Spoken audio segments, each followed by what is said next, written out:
All right. Hello, and welcome back.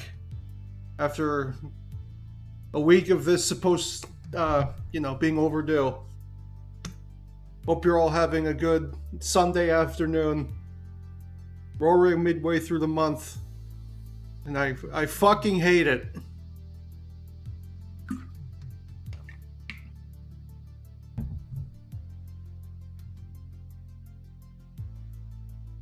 Hello to everybody here. Hello, Jamester, Mart, Incognito, Emerald Ninja, Dylan. Dylan, I'm glad you're here because, as promised, your moveset is going to be reviewed first. Pikmin, Techno Cookie, everybody else. Hope you're all, hope you've been doing well. Or at least better than I have been.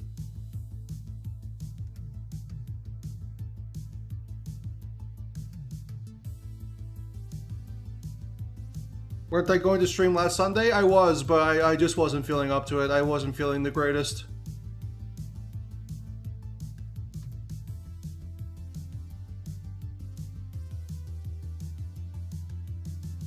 I fucking hate that it's still hot out despite it being the middle of October. Well, thankfully, I can't relate. It's actually starting to cool down a decent amount here.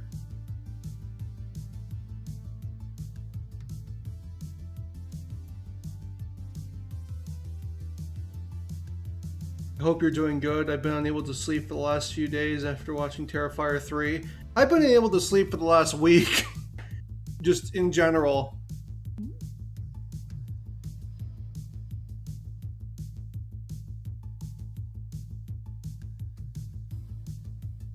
But I didn't want to put this off another week.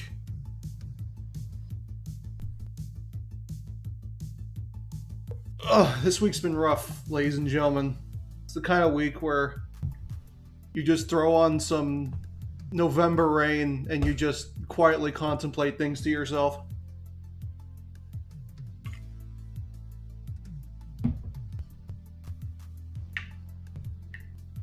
But enough about me. We're gonna go right into this. I'm just going to make sure I get my timer ready for this.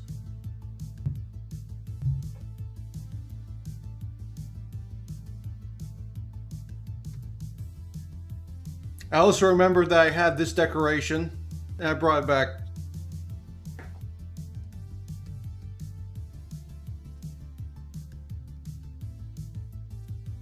Hello, EC. I submit 3 characters for episode 5. Jin, New Dante, and Paper Mario. Which one got in? Dante, you submitted Paper Mario too late for this episode. The cutoff date was Friday.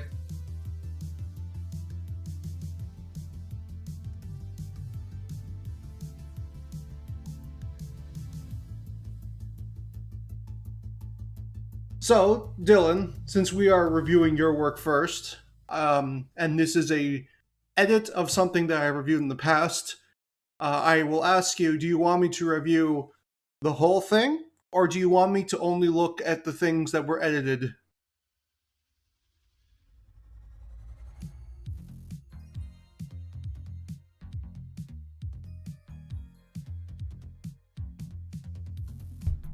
Hopefully New Dante is better. Well, we'll find out. Well, if the wheel, is kind. But regardless, you come for the review, like the in-person review in like a week. You'll get a review regardless.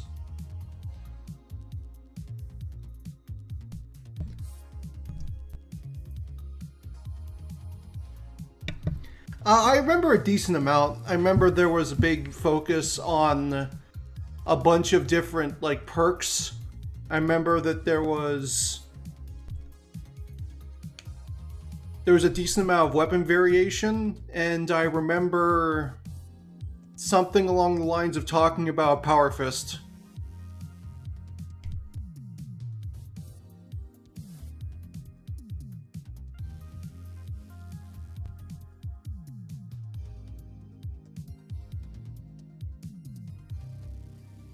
So I think I have the basics.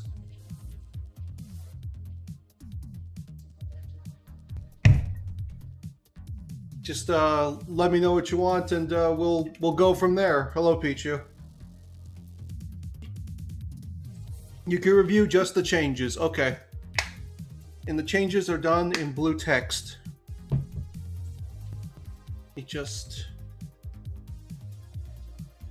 Alright, timer has started. Changes are done in blue text. Making yourself special. By using Up Taunt, the courier will open up their Pip-Boy, which opens up a menu which basically acts as a shop. In the Pip-Boy, the courier has to choose from one of 4 traits to use. However, I compare the Pip-Boy to a shop for a reason, as these goodies don't come for free, as in order to get them you must grind for XP. XP is gained by dealing damage to opponents. From the Pip-Boy you can buy. If you have a trait that you don't want anymore, you can equip it in the Pip-Boy. While some can change some moves, they are mainly stat changes. However, most are not only buffs, as most will also come with downsides, so be wise with what trait would best fit your situation. You can only have one trait tagged at a time. I remember that being a big thing that I mentioned. And I remember there used to be wasn't there 16 of these?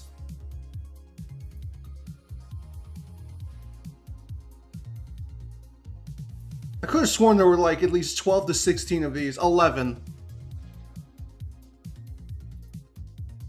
And it's been knocked down to 4, which in my opinion is a lot better. It is so much more manageable for both the player and their opponents to keep track of. Small Frame is a speed trait. It gives the courier a speed boost to both ground and air speed, and gives some moves faster frame data. However, courier becomes lighter. Their moves, especially their gun moves, lose a lot of their damage and or change their properties. It's mainly good for racking up damage at close range. Built to Destroy is a big hitter trait, gives the courier increased weight and damage, but comes at the cost of worse grounded speed, along with moves gaining increase in frame data. I would make it so that it also reduces airspeed, just so that it doesn't feel like you're losing less or gaining less between Built to Destroy and Small Frame. If one's going to give a boost to ground and airspeed, the other one should probably take away both ground and airspeed. I basically simplified it down to 4: speed, tank, defense, and luck.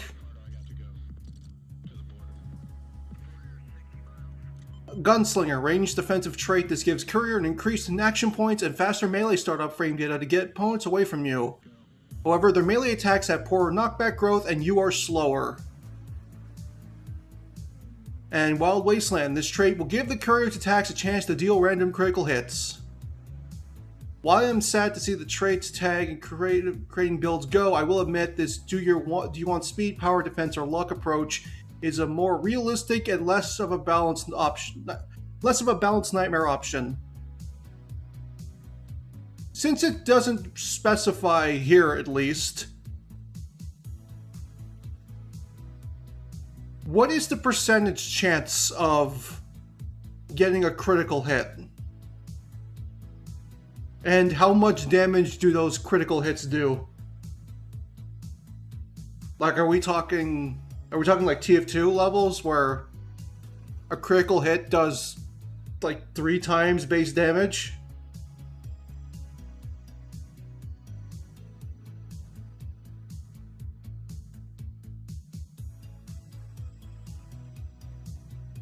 I assume it's like Heroes crits.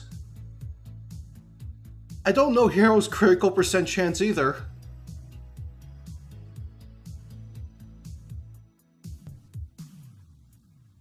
I would also assume that given the way this is written, that this means critical hits on everything.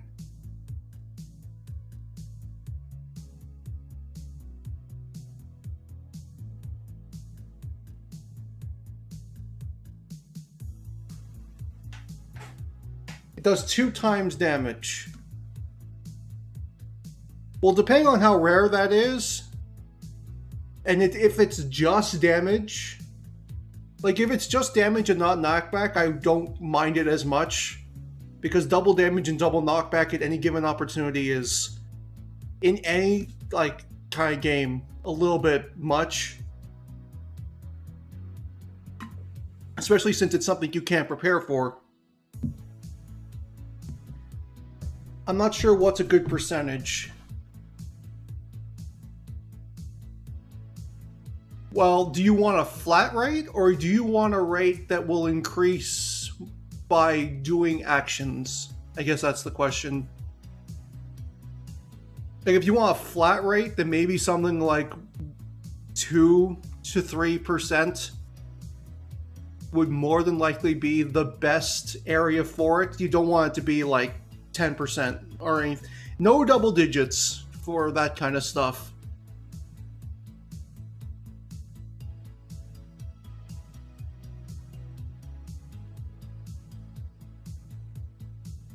So basically how Brawlfan handled crits in his TF2 moveset: double damage but not knockback. Hero's crits have a 1 in 8 chance of happening. Yeah, that's a little much. But then again, with Hero, it's only on his smash attacks. So, you know, that chaos is a little bit more controlled than that increased damage being on everything.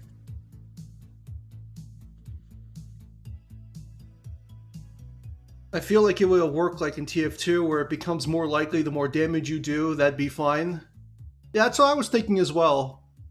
Like, you start probably like a rate, like a bottom rate of like 1.5%, and that can go up to like 5% by dealing damage. So that encourages, you know, the player to actually be doing things to achieve the crit instead of just waiting for the crit to happen.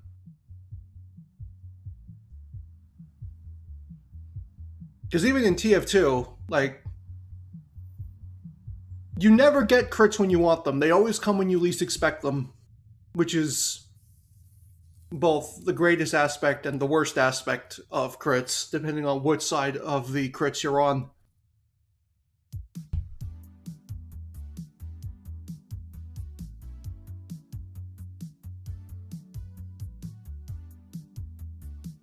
But yeah, I think if you want to do like double damage or like 1.75 times damage with no extra knockback, I think that's fine. It's a little surprise that can get you a little bit extra, you know, of a lead, or, you know, close the gap just a little bit faster than normal. But other than that, I think that's fine.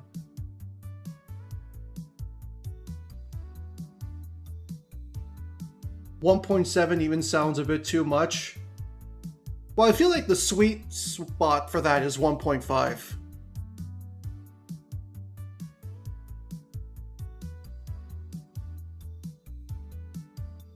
Like a 50% damage increase.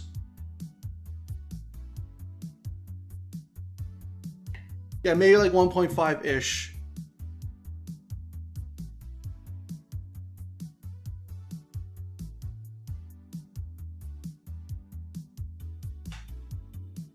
Like, we want, I think, yeah, you know what? 1.7 is kind of a little too much. That's like around like max Lucario aura damage. And I don't think that's something that needs to be just given to somebody at a moment's notice. So yeah, maybe like 1.5 times damage. Or like 1.45 times damage. Something that you'll notice, but it's not completely overbearing for your opponent to deal with.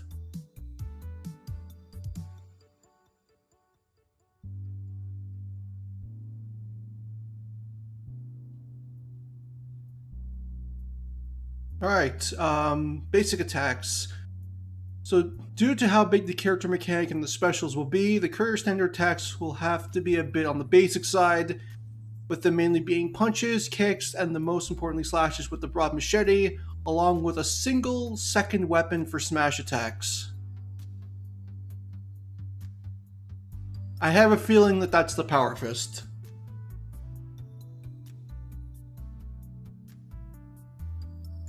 And I do remember that a lot of these animations are pretty similar for what was also listed for the Courier's basic moves the last time I looked at this. I'll definitely say though, the machete is definitely an interesting weapon choice to go with. It's unique and different enough from the basic broadswords that we already have in Smash. And it's kind of an oddball compared to like a lot of the weapons that people usually go with when they play Fallout New Vegas. Maybe I missed the downsides, but the increased crit rate could come with a lower attack/defense. I don't think there was a downside. I think it was just chance to deal random critical hits.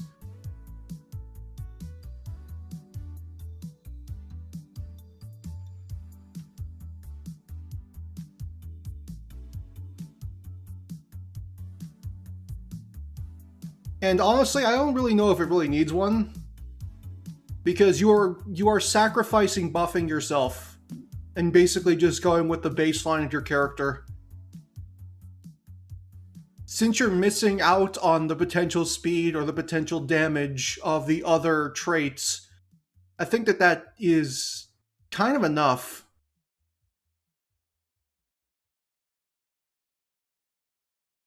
Not to mention, since it's not a guaranteed chance to happen every single time, I think giving something a downside for a chance for something to happen kind of would discourage people from actually trying to use it.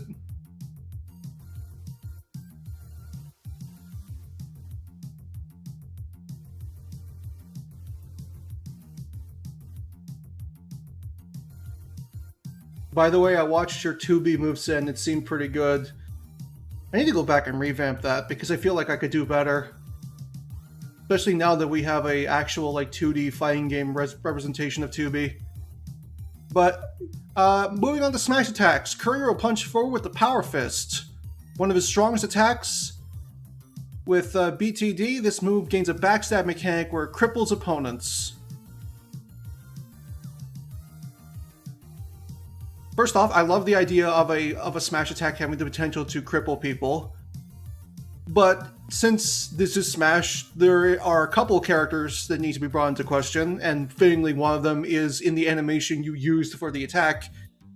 How exactly would said stats work against, like, you know, Ryu, Ken, Terry, as characters that always turn around in one-on-one settings?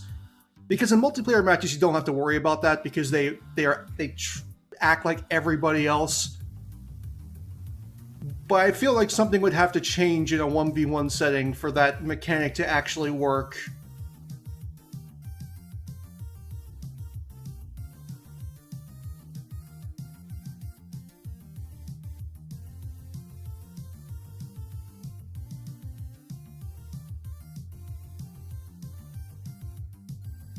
Up smash. Courier will equip 2 Power Fists, something I know that isn't a thing in New Vegas, but let's roll for it.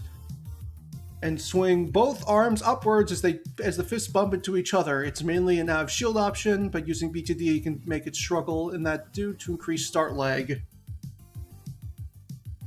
How does backslash work with them? Because you could probably use that as a reference. Well, I imagine it works the same, but like the window for actually hitting them is so abysmally small.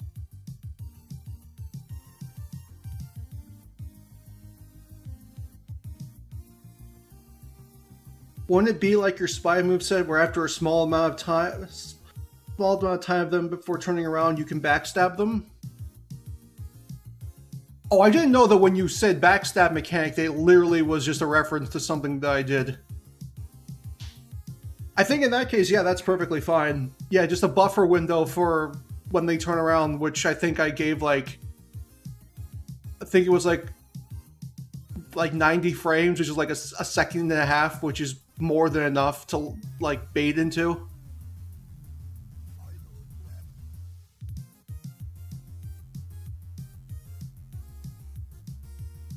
Yeah, just go with the buffer window. I think that's perfectly fine.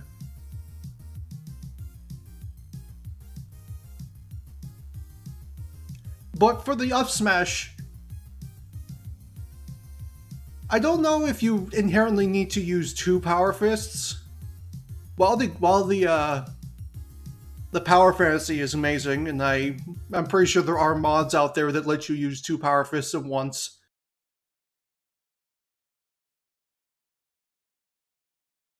Maybe like a simple uppercut punch would be better.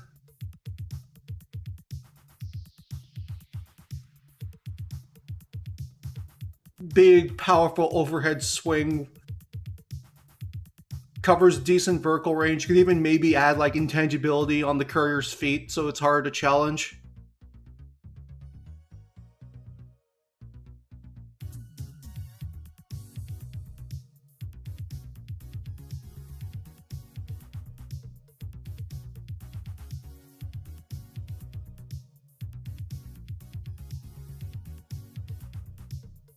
I don't think that you need to use 2 power fists to get across this design.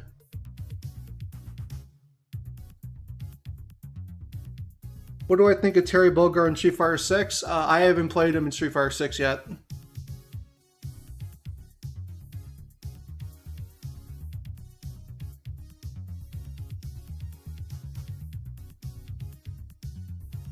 I haven't played Street Fighter 6 since the last point resetting for online, which sucks because I was pretty close to Master. Sorry, not Master, Legend.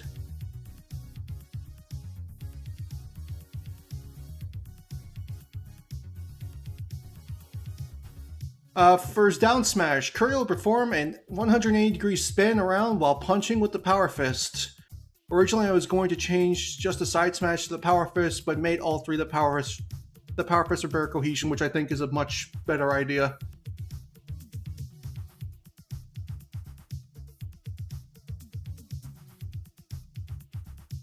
I think that move is perfectly fine. Hell, if you want to even simplify it a little more, you could just have him like punch the ground and create a shockwave, so it hits on both sides simultaneously. To be fair, dual-wielding weapons would be an interesting addition to try in a Fallout 5. Yeah, I mean, it would, but since, you know, it's not a standard thing in Fallout games, I think it'd be better to just stick with 1 power fist for the time being.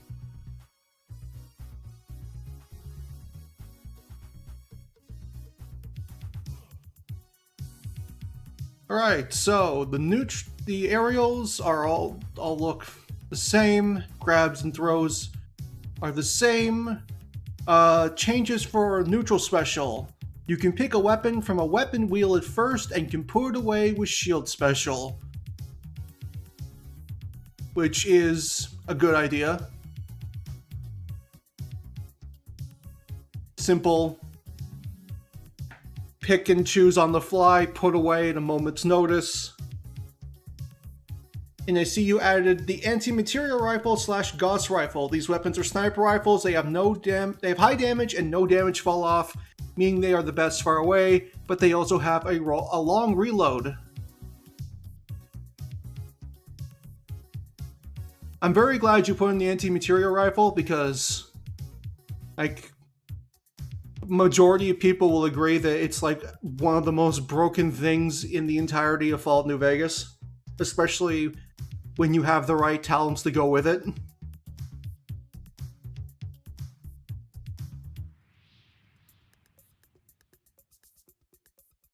And the Lucky Revolver, Assault Carbine, Riot Shotgun, Dynamite, all pretty much standard.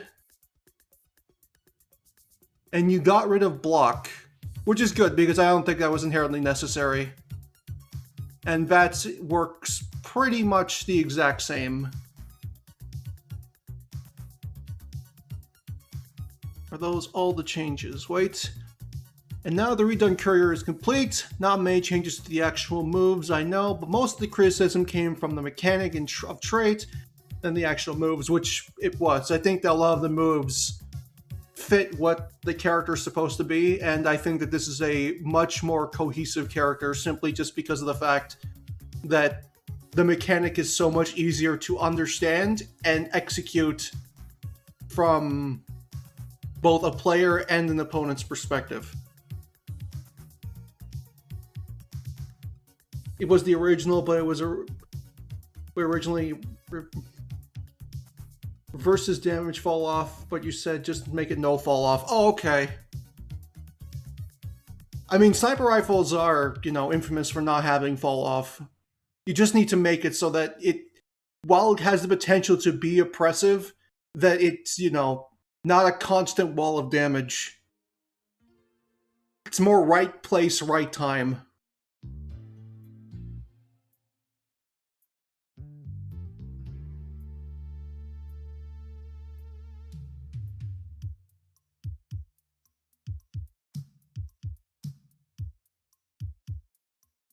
But yes, I think that this is... I'm just gonna pause.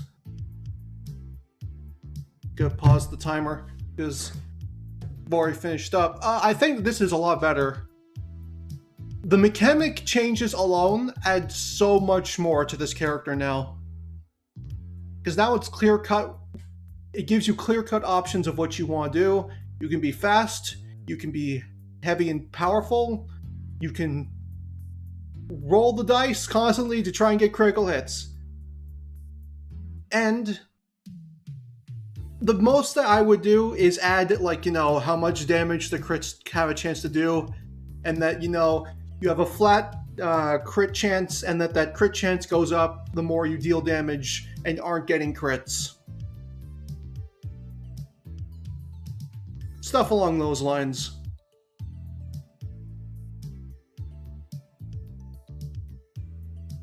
Oh, and I think that the up smash should probably just be with one power fist as opposed to two. Just, keep in line with the rest of the smash attacks and just Fallout in general.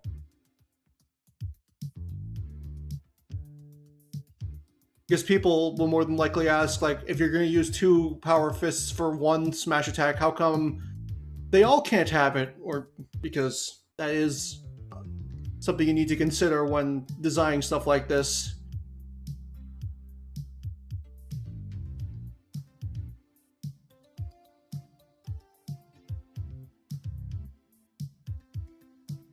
But yeah, I don't think that there's much more that inherently needs to be added to this. I would detail the amount of time that, of how this works against, Kazuya and all them in the side smash details for the backstab mechanic. I would detail the crit chance and the ramp up crit chance from dealing damage, and how much the crits will deal, and that they don't deal extra knockback. But other than that, I think, yeah, there's not much else that needs to be said. Yeah, I think you've done a very good job here.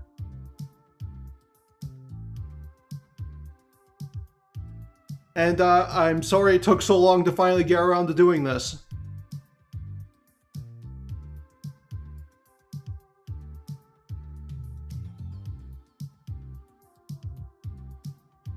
So I don't think I need to review anything extra in a when I get around to reviewing everybody's work in a week or so. I don't think I need to add anything to this. I think this is just what I've said here, and the time span is perfectly fine for everything that was said. So yeah, perfect. We're already one down. Which means that now we have to say hello to the wheel for the first time today.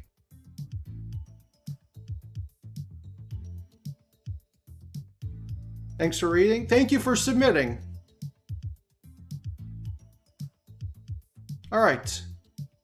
But yes, it's time for the wheel.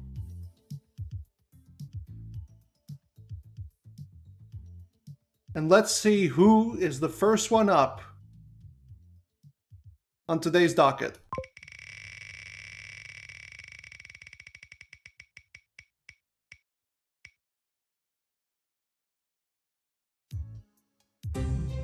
Our first wheel choice is Berry Steakfries. Who submitted that again?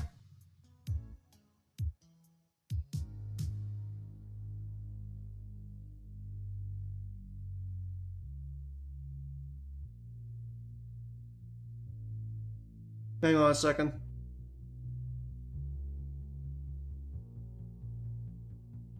Camp. Camp is back after a huge success with his GameCube moveset in the very first Clear for Battle. He's back with Berry Steakfries. All right, let me just. It's the Jetpack Joyride game. That's his canon name. Honestly, I don't know anything about this game, so this is all going to be very, new information to me. Let me just get the timer started, and... Alright. You are seeing this right. It's Berry Steakfries, or as most people know him, the Jetpack Joyride guy. He held a sad job as a gramophone salesman and wanted to take up a better opportunity to help the community around him, which is when he saw the machine gun jetpack located in a not-so-secret laboratory. He busted through the big wall in an explosive matter, strapped it on, and the rest was history. He would go on to star in one of Half-Brick's biggest games, and one of the most well-known mobile games in general. You could tell I don't know very much about mobile games. Well, he's best known for Jetpack Joyride. He actually first made an appearance as the protagonist of Age of Zombies, where he got hold of his shotgun, and has also made guest appearances in other Half-Brick games such as Dan the Man. With his larger-than-life personality, boomstick, and sweet rides, he will be a force to be reckoned with. His playstyle / goals, he is a glass cannon rushdown character. He's a rushdown character on steroids.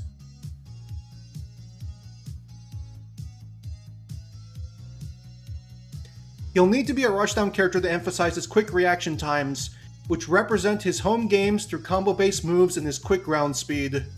Failure to keep your enemies on their toes won't go well for you. If he screws up, he'd be punished hard, especially with his disadvantaged state, since in his home games one simple mistake can mean death.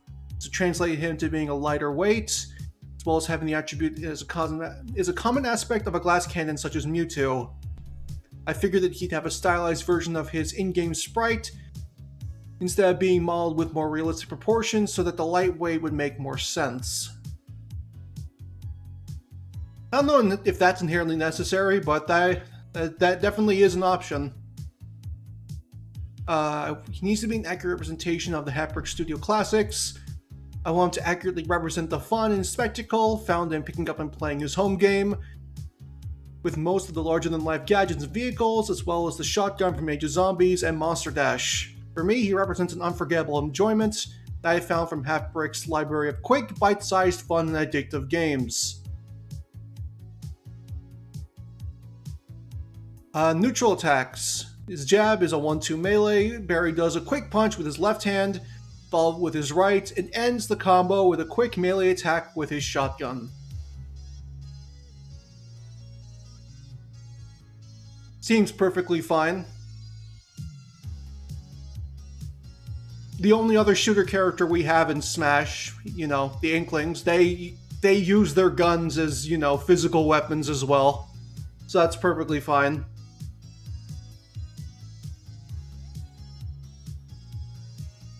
Side tilt, Berry kick. Berry does a quick upward kick with his right foot, get off me tool, but if he whiffs, he's wide open. Nice image reference.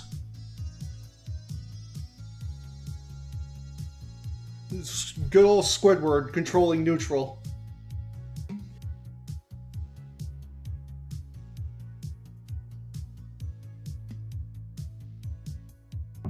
I will say this from earlier in my Moveset career, so there's likely more rough edges and more to talk about critique-wise.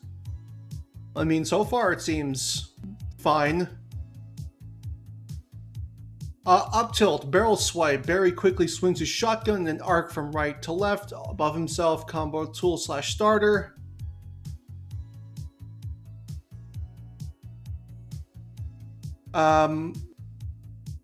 Seems fine. Just feel like it, just needs an image to go with it. Just, help Bear describe what I'm looking for. Barrel sweep. Barry does a quick sweep with his shotgun while crouching. A combo tool slash starter. Same thing as his up tilt. Well, I'm not that. I mean, like, sounds fine, but needs like some sort of image to go along with it. Quick question, does he have his shotgun out all the time, or does he only pull it out when he needs it?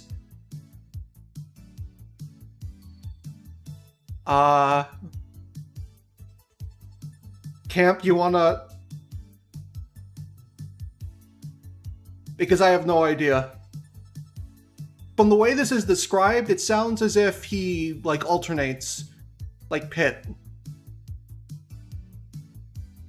Like his idle changes, his idle could change depending on whether or not he's used an attack with a shotgun in his hands.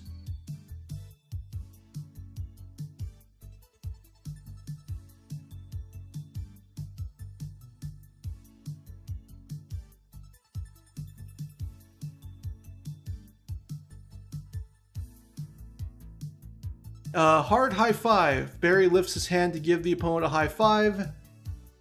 Oh wait, initial idea was no to make his appearance close to Joyride, but for the sake of cohesion, he would definitely need to be holding it. Okay, there you go. Perfect. Barry lifts his hand to give the opponent a high five and smacks their face. It makes the sound from the game if it connects, based on the high five X amount of scientists' missions in Jetpack Joyride. Good amount of end leg, though he needs to reorganize himself after such a big and epic high five.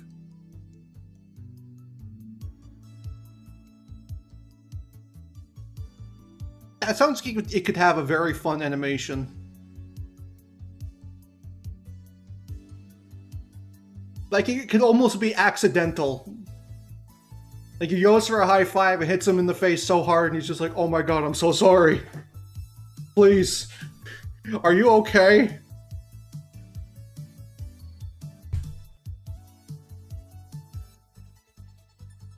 Quick... neutral air, quick kick. Barry does a traditional sex kick and punch... sorry. I don't know where the sex kick came from. Traditional kick and punch combo that comes out quick. Strong at the start, but its lingering hitbox also has utility as a combo tool. The high five accidentally hurting them was the intention. Perfect.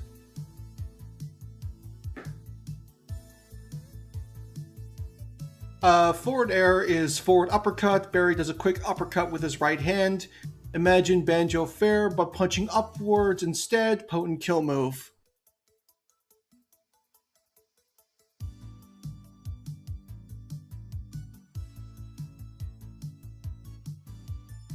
I don't mind it, but maybe it's just the way the image looks that it's,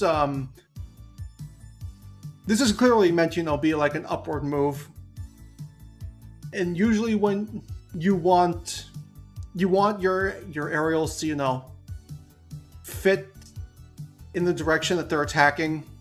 So usually you don't want a forward move that like attacks upwards. You want, a forward move that attacks mostly in front of you. It's more...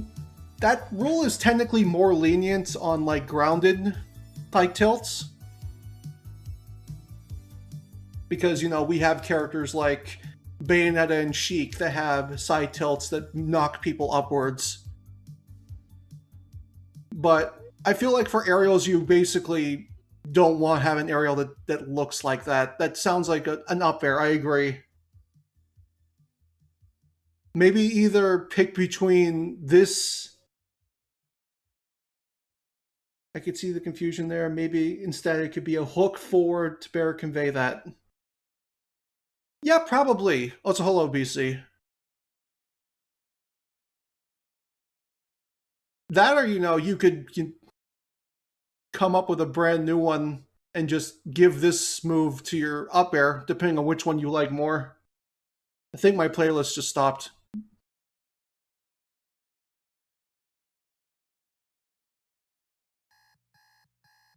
There you go.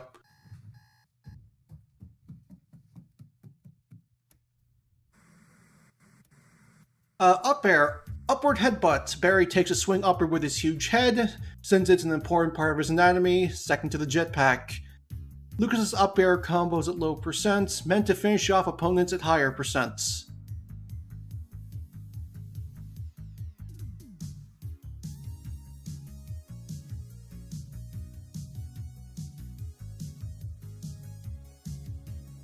I think that that's perfectly fine. You know, it's following the Smash design aspect of trying to use the character's biggest standout features, at least in some manner.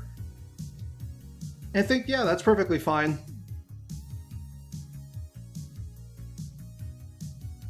Back air, pack flip. Barry does an aerial backflip to hit the opponent with his jetpack, pun intended, and only works well if up close. This, but if he does a full backflip.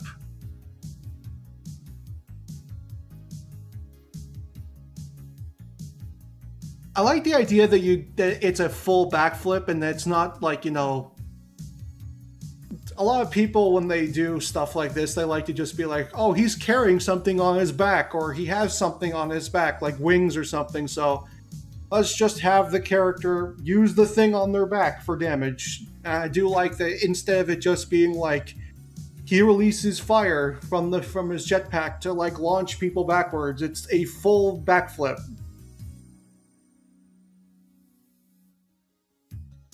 Also, I need to ask, how many jumps does Barry have? Did it say?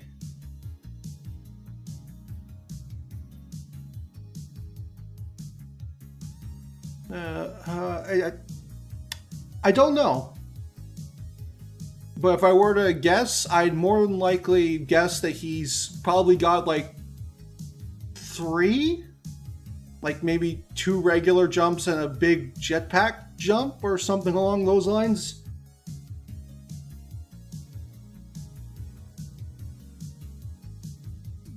I just figured a character who always has a backpack on would be jetpack on would be very aerial focused.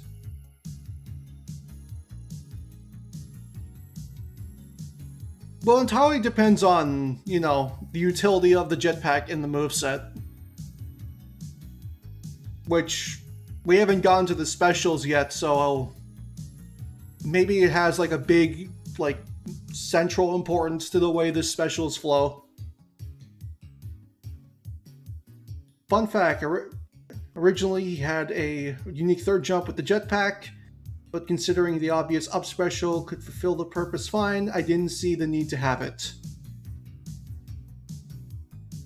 Well, I feel like you probably could have had something like maybe Banjo where you get like 2 jumps and then you could do like a small like spurt with the jetpack for like a small extra hop. And then for the up special you get the full like send it to the moon.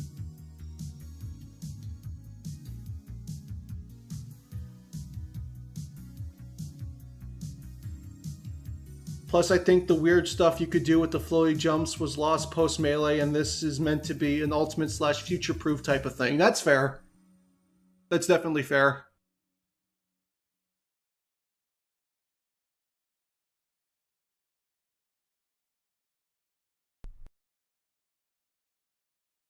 Down air, spiking slugs. Barry points his shotgun downward and shoots.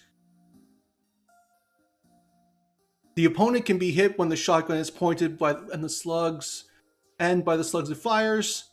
Shotgun being pointed downward and the initial shots are separate hits. Both create opportunities to spike. But if both connect, they are sent downwards very quickly. Only works well if up close. And he takes a bit to put up the shotgun. He takes a bit to put the shotgun away. I would make it so that it's all one hit, because usually when you run into aspects of a move being 2 separate hits, the way hit stop in Smash works, especially today, is the moment that you get, no matter how much impact one move has, if you get hit by a second move that has like notably less like launch power, that the launch power of the first move is immediately canceled and replaced with the second one. I think I mentioned this like a long time ago when reviewing Brawl Fans Dark Matter, but if you have a move that's powerful at the beginning and not so powerful at the end, you basically run into an aspect of all the knockback is immediately lost. So maybe just make it a single hit, but it just has a very large sweet spot.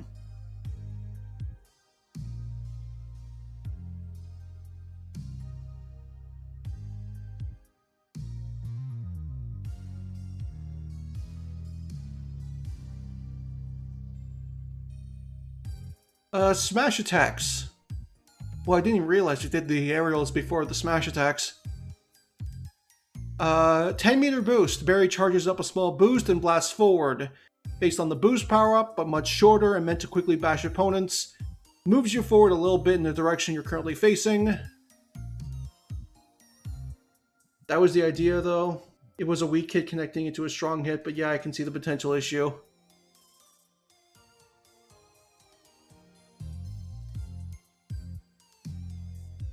Okay, well, how powerful is the spike? Because I imagine that the spike is fairly powerful, considering it's a blast from a shotgun. Because if you want to keep it 2 hits, I think that having a light hit that's decently fast, leading into the more powerful hit, kind of takes away from the impact and makes it a little too easy to land with. The first one is weak, but yeah, the shotgun blast is strong. Yeah, I think I would, I don't think you need the beginning light hit. I think I would have it just so that getting hit by the shotgun when he points it down basically counts as the highest level impact, because I would have him shoot the moment he throws his shotgun down, and once that happens, you essentially have like the most powerful spike potency.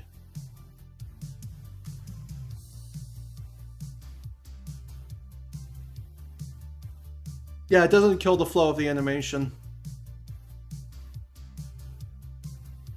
But yeah, for the side smash, I think that's also a pretty good option. I was kind of curious as to, you know, how much the jetpack would be used in the moveset, because like the focus on his aerials is, he has like one aerial that focuses somewhat on his jetpack, which is his back air. So I'm glad to see that it's actually also used for other things, because I think that yes, this is perfectly fine.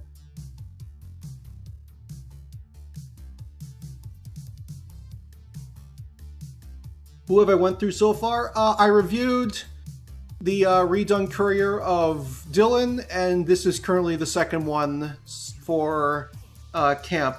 This is Berry Steakfries. I'm surprised there isn't something like that forward smash in the game already. I'll give it some time. I'm sure some I'm sure some character will come along and want to take like the longest forward smash range away from, I think it's Sephiroth now.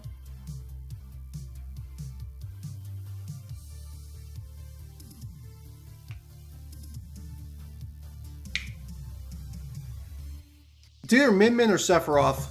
It's probably Min Min. Actually, now that I think about it.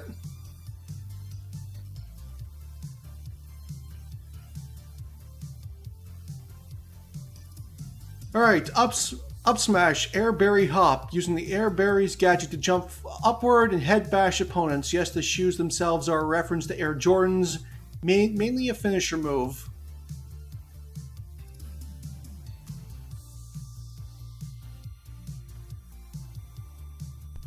So it sounds fine, just because, you know, there's no visual reference to go off of. I'm kind of having to imagine in my head, and I'm thinking, I'm surprised that you didn't use the jetpack again. You know, like build up, then like rocket yourself slightly up into the air, and then as you can even do like a spinning attack or something along those lines to send people flying upwards.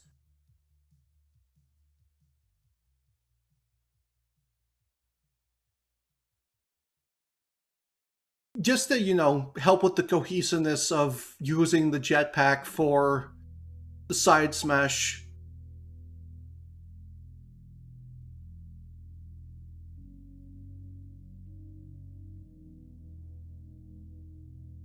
And for the down smash, cover fire, Barry crouches and shoots to both sides around himself.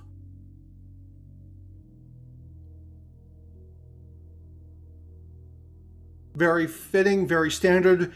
I might actually have a little something to make it just a little bit more visually interesting though, and lead into the cohesion with the jetpack. My mind is just thinking maybe have him using the jetpack spin around, like make him spin himself around in a circle on the floor, and while he spins around he shoots twice. So instead of it just being shot, he's basically like using the jetpack to spin himself around at high speed, and then you just shoot while you're spinning. You can even add like a nice flourish animation where once the animation is finished, you can like have him like use the jetpack to get off the floor and land back on his feet and go back into his idle stance.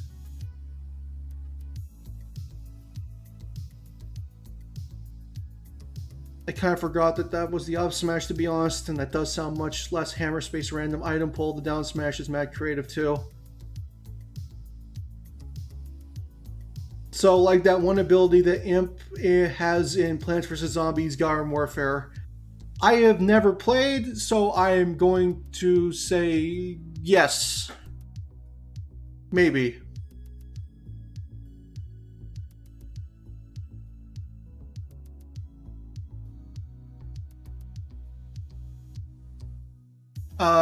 Grabs and throws. Grab, Barry tries to grab the opponent with his right hand. Pummel gives the opponent a quick gut punch. Forward throw is the flying V smash. Barry slams the flying V jetpack over the opponent's head. There's a jetpack that looks like a guitar.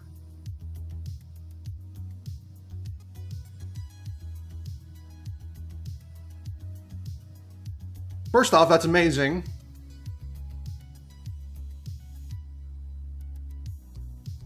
Second of all, I feel like you could do a ton of amazingly fun things with that thing as like a melee weapon.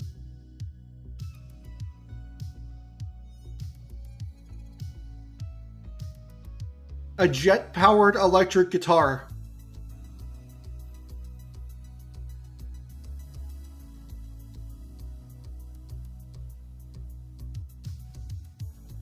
While I like this throw and I think it's perfectly fine, I'm kind of upset that it's not more involved with the moveset, because I think the concept of literally beating people to death with a electric jetpack guitar is amazing.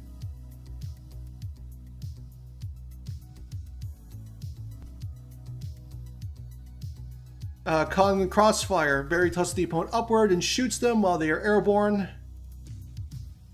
Back throw, Barry throws the opponent behind him and shoots them in the back. And down throw is jetpack crush. Barry throws the opponent down, then jumps onto them. Jumps onto the opponent jetpack first. If you wanted to add a little bit more to that one, you can maybe even have it so that it's the jetpack's like ignition that's what launches them off the floor. Like he jumps on them and then activates it to like bounce them off the floor and bounce himself back onto his feet. Honestly, a whole new direction could be him using all different jetpacks, but the machine gun one is the default and most iconic of them all. I mean, that's perfectly fine. But yeah, I think these throws are perfectly fine. Again, if you want, the down throw is perfectly fine, but if you want, add in the extra detail of using the jetpack to be the thing that bounces them off the floor, that's perfectly. It's not needed, but I think it would look at least visually nice. I'm just so caught up about the fucking guitar. I'm sorry. Neutral special, shotgun blast. By holding the button, Barry will take aim with a shotgun. When the button is released, he'll fire the shot. The closer you are to your opponent, the more damage and knockback it will deal. The catch is that he's limited to moving to his left and right in one jump while in this state, but you can cancel it by shielding. Has no utility if far away, like a worse Fox Blaster, but a deadly finisher up close because it's a shotgun. What'd you expect?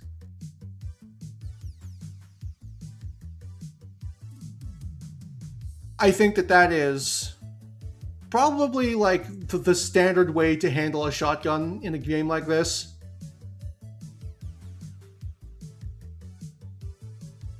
My question would be, does this move, the way you describe it, does it basically lose knockback after a certain range?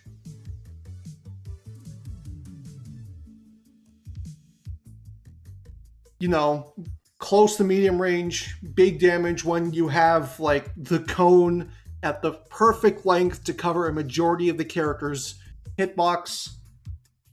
But once they move past that like middle spot and they get towards the edge of the cone, it basically just does no damage and no knockback. It's pitiful damage and knockback far away, but big up close and perfect in the cone. Okay. Oh. Sorry, I don't know. I feel like I'm starting to lose my voice. I feel like the best thing... No, computer, I will not. Don't tell me what to do. I feel like for gameplay's sake, you maybe, instead of making it pitiful damage and knockback, you make it just no knockback past a certain range. Because even if you're not up close to deal damage, like all the damage and the knockback that you're looking for, being able to like pester people from a decent range away with shrapnel, they will more than likely grow in size as it moves further away, which makes it even more annoying for people to deal with. I don't inherently think that that's, either fun nor necessary. Like, make the reward very rewarding. But I think the punishment for being too far away should just be you get pitiful damage and no knockback whatsoever. Because even if it has knockback, like even if it's just like slight flinching damage, that's still enough to like disrupt a lot of gameplay for a lot of characters.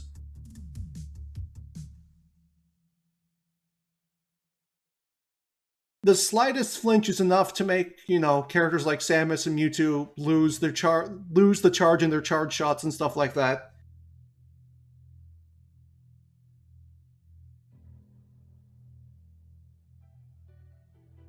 It's one of those things where I can envision it easy, but I probably didn't convey it well through the description.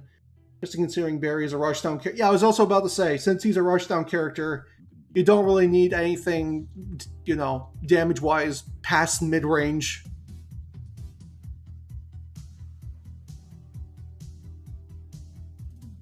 Side special, free ride. Barry will begin to ride in one of 3 vehicles in a set rotation. The Baddest Hog, the Crazy Freaking Teleporter, or the Little Stomper. However, they come with some caveats. They can blow up and hurt yourself if they take a little bit of damage, and you can only move in the direction that you are facing when you initiate it, making them risky for offstage play. Once the vehicle moves a certain distance and or lands a hit, you can cancel out of it so that you don't go careening off the edge. Each vehicle, besides being a moving hitbox, also has extra utility. Takes 10 seconds to use again, with the long cooldown being due to how strong of a tool they can be in controlling the pace of the match, as well as the callback to the downtime between vehicle boxes in the original game. I don't have anything to say about that yet, I will come back to that once I see the vehicles first. Badass Hog. Barry hops onto the I'm just gonna call it the Badass Hog because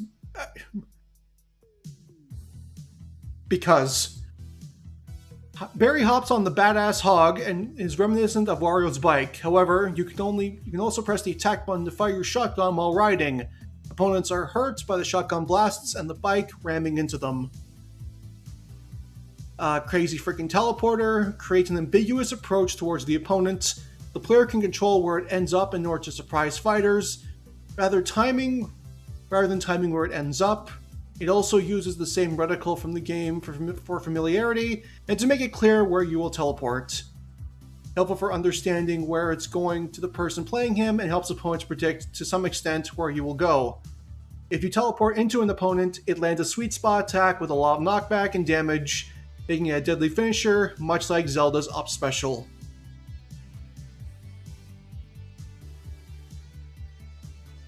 And Lil Stomper. Barry hops into Lil Stomper for a speed boost. Opponents can be hurt if you run into them or if you jump up high and crush them.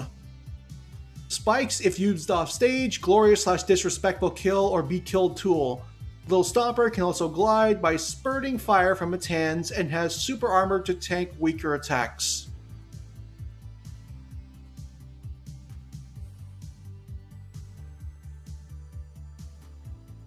Okay. So, none of them are nobly egregious. Like, they all have decent counterplay to them.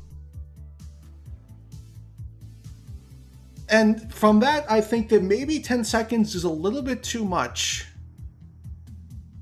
Because 10 seconds is, like, again, seconds in fighting games, even in the ones that are slower paced, they tend to be something that goes by very slowly because of how much can happen in those 10 seconds of time. This special was the main one where I was open to most criticism because I tried to make them powerful enough to be warranting of the cooldown while not outright being broken. I was definitely wondering if 10 seconds was an overcorrection. I think it is. Like, 10 seconds is, like, so much time. And since this isn't, like, something that can, like, that helps with survivability, like, the thing that's coming to my mind that has a nobly long cooldown around this length is Robin's down special. When he loses that Grimoire, I think the cooldown on that thing is like 12 to 20 seconds, somewhere along those lines. And while it doesn't always work, the utility you get out of it when it does work is so unbelievably powerful that it earns that level of cooldown. Even if I do think that it could probably be cut down by like 3 or 4 seconds and it'd still be more than long enough for it to, be something that warrants the cooldown it has. I feel that this should probably be somewhere around like 5 to 7 seconds. Because 5 to 7 seconds in Smash can still be a fairly long time.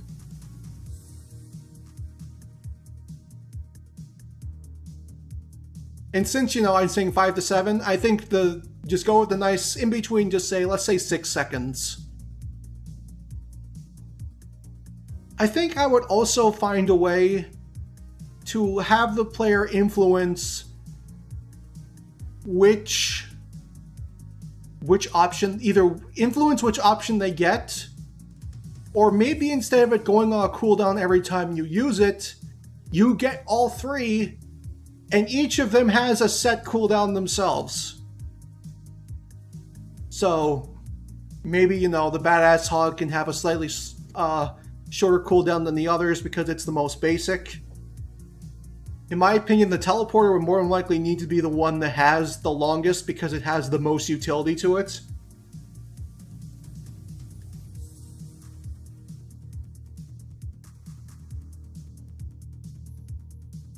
So maybe, again, instead of it just being 6 seconds flat, you can't use any of these, you can use each of these once, but then they all have a cooldown. So that way, if you use it once, you're not immediately left without a side special. You can either wait for the one you used to come back, or you can use an alternative one instead.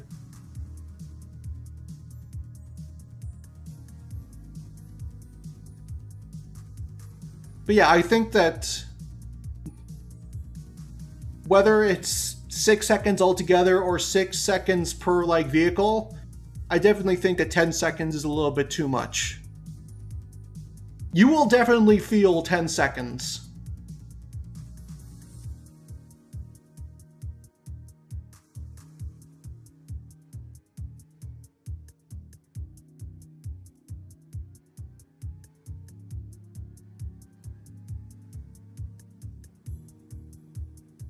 That definitely sounds much better for the player. I'm glad that you agree.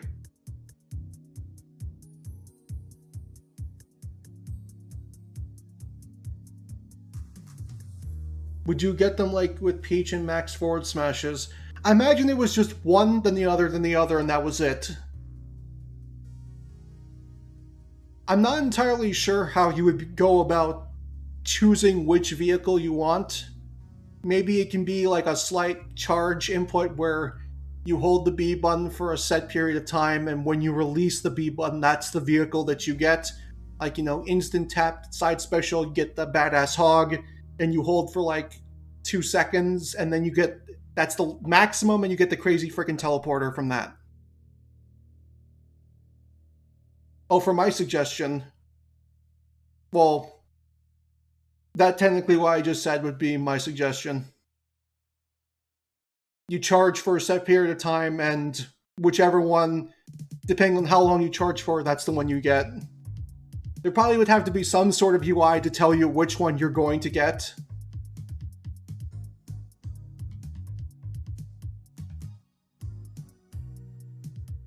But yeah.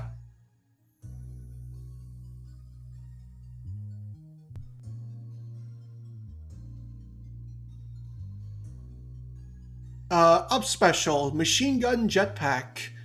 Barry does what he does best, fly with his jetpack. In one move, he shoots up very quickly and descends very slowly. Fires bullets while shooting up and left open while descending. It can also be cancelled out of with an aerial while retaining the momentum to give extra mobility in the air, but you can't use the out special again. Easier recovery tool with a large opening for attack. This will not flinch opponents, however, so you cannot gimp them easily. They can take 1 to 2% of chip damage per bullet though, like Fox's Blaster. Also has the utility for follow-ups with its ability to be cancelled.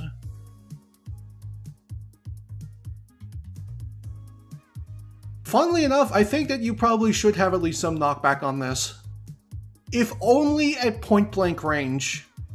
Just so that you can potentially use it, not only use it as an edge guarding tool, but, have a chance to not immediately get too framed at the ledge.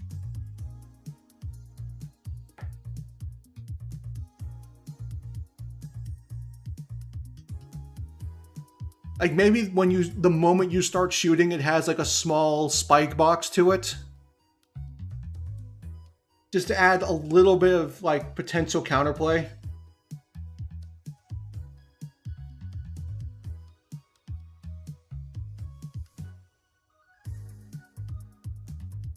Yeah, that was where the old utility of the third jump went, but I was worried about this being too good for cheesing. Well,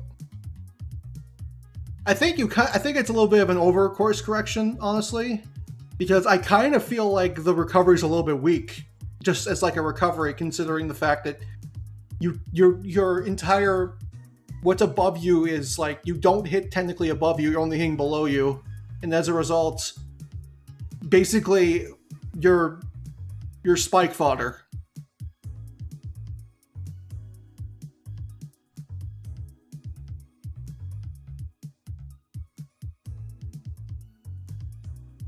If the knockback is immediate and goes away quick, though, that's not an issue. Now, yeah, that's the main idea. It'd be like the moment you start it.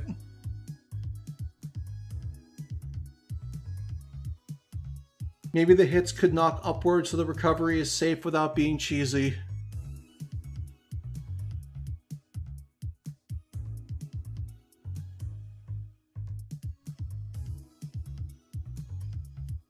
Well, technically, it's not entirely safe because as a recovery that only hits below you, while it has some utility and definitely has, edge guarding potential, it being used on the recovery, as I stated, would definitely leave you vulnerable to a lot of things.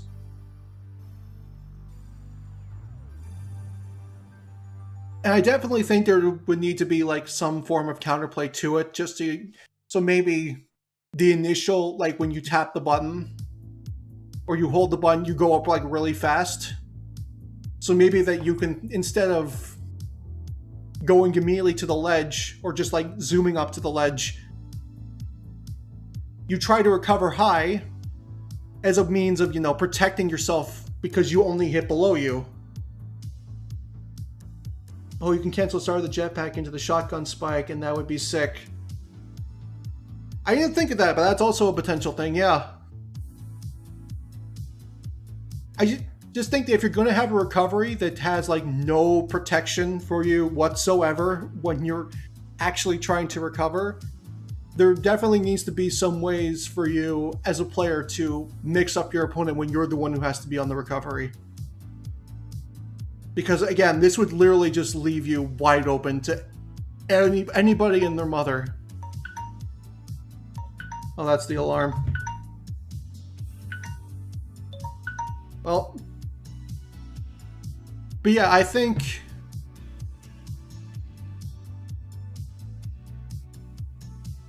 if you wanted, you could maybe implement something similar to Rob in terms of fuel. Maybe you can cover a decent amount of vertical range, and you can stay in the air for quite a while. There's a lot of ways that this can be taken. But yeah, from what I've seen so far in this moveset, I definitely think that this is pretty good. As somebody that is, again, brand new to this series as a whole, I think that you did a very good job conveying, the important aspects of the character. I'm very glad that you didn't over-rely on the jetpack. Though I do think that, while that's the case, it probably could be implemented into the moveset in a couple more ways. Do you think we could glance at the down special since we were almost at the finish line with this one? Yeah, you know what? Yeah, sure. Why not? Down special. Look out. Barry notices he is marked with the exclamation mark alert, followed by a missile launching out from a cannon not too far away from his location. This missile tracks for a few seconds before locking it onto a direction and flying off until it eventually explodes. This move can be delayed for a few seconds before the missile fires, meaning you can get in the opponent's head and use the missile as a pressure tool for when the situation gets dire. The missile deals a ton of knockback and damage, but not only to your opponent, but yourself as well, which plays up his glass cannon attributes. Be careful when using this because it can backfire spectacularly when you aren't careful.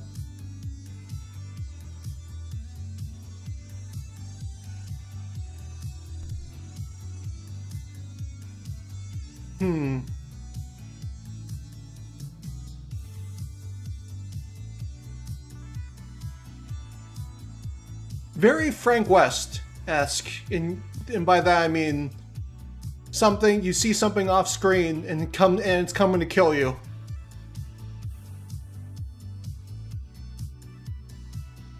While I am not entirely opposed to having to a character having tools that come in from off screen, I feel like instead of it coming in from off screen, maybe have it come in from behind the stage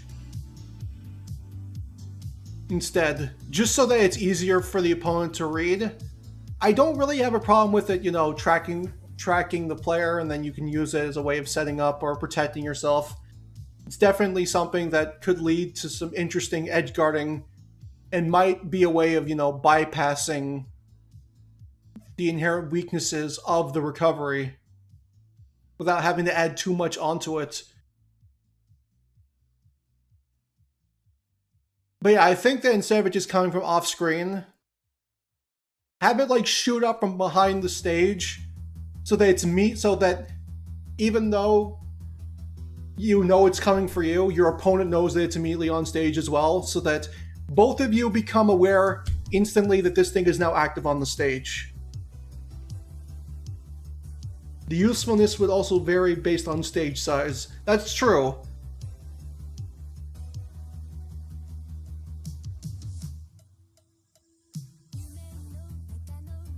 I think that was the idea of the cannon, though. It's a tangible on-screen element that pops up. Oh, this could be a sketchy one. I think I did make some adjustments in the past because it originally wasn't obviously shown through the cannon and it was just the off-screen notification. Okay.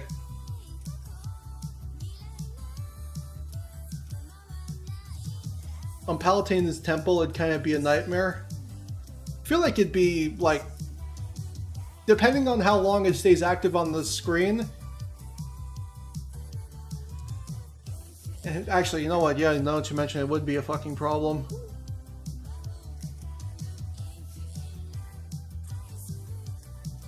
It would probably have to always launch from an area where it's visual, where the characters are visually on screen enough.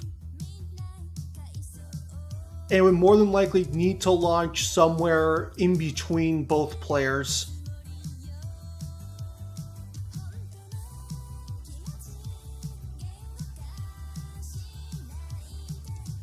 But making it come from the background does alleviate both the visibility and the stage variety issue. It can. It depends how cluttered the background is.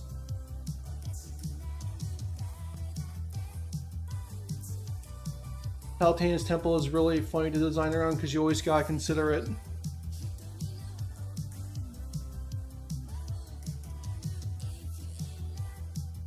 Hang on.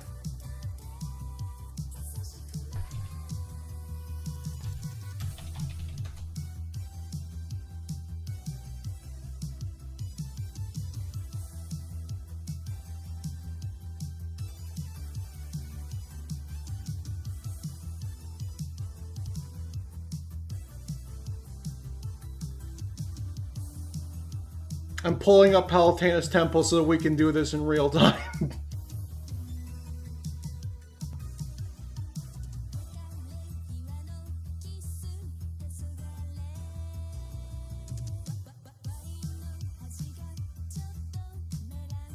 Okay.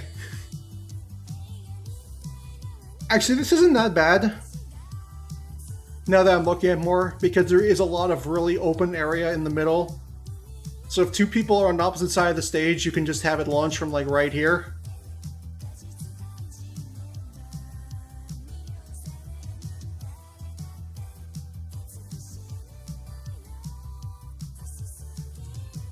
The only way that you can probably alleviate the problem of it not seeing where it launches is by literally having to program every platform so they can pop up behind a platform.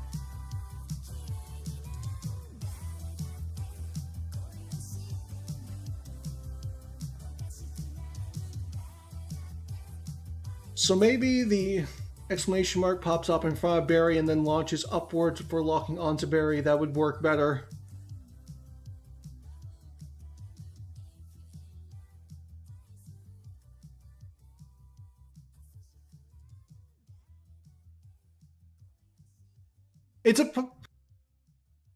I think that the idea of it launching in the background is fine, because even again on this stage there is a lot of open area where you can clearly see things that are happening. But it's definitely something that's going to need some modifications to work on the stage. But the idea itself is perfectly fine, in my honest opinion. Especially since it's something that also puts you at active risk.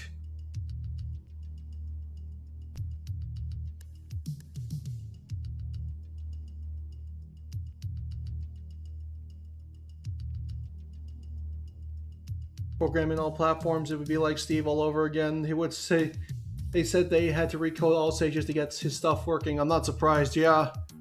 Though this is a hell of a lot smaller in scale than that.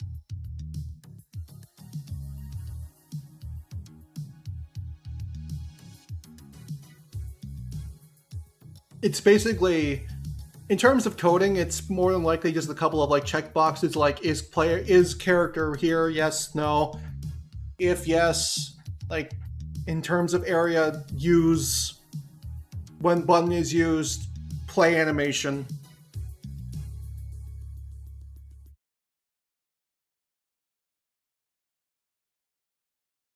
I definitely think that this and the side special were the moves where I wanted your input on.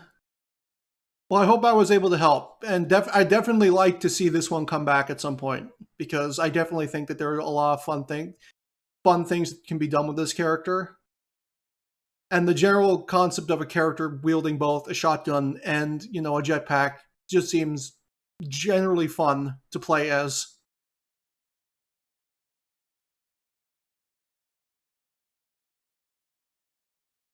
If you'd like, again, since I didn't get all the way through this, if you want, a more thorough review when I go and do the reviews for everybody in like a week, you are more than welcome to come in and have it, reviewed more. But yeah, I think that for the most part, this is pretty good. I also, again, really like the jetpack guitar. My music stopped.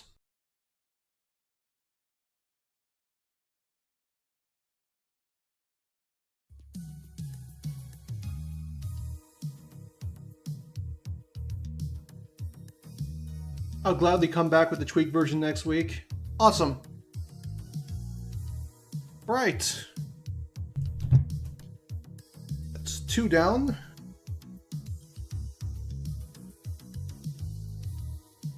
Can move that.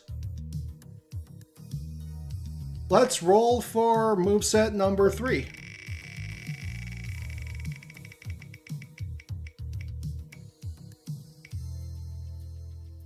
Alright, our next moveset is Cole and Malladus. Who submitted this? This was submitted by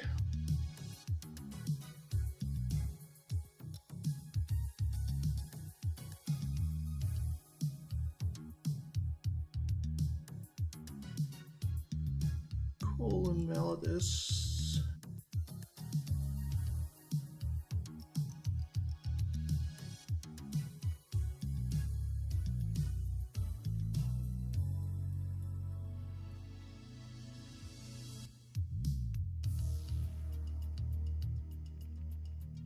I refuse to accept the fact that I might have lost the file.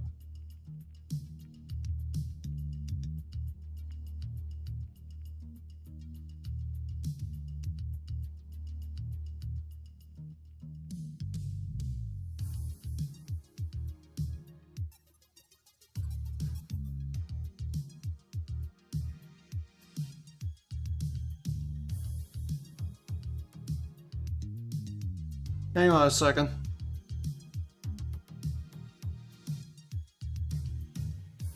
It's an untitled document, and that's why.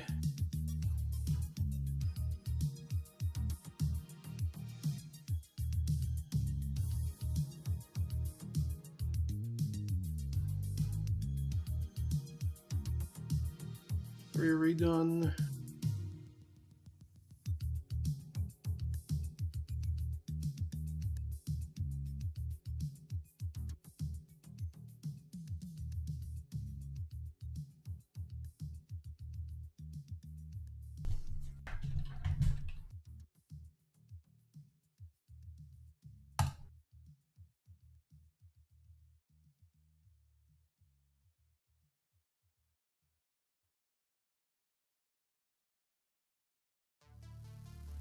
If I lost my fucking mind, like, where?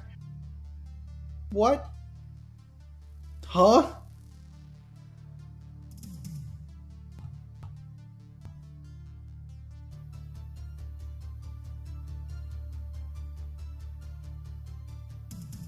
I don't know how to put this, but but it's not there anymore.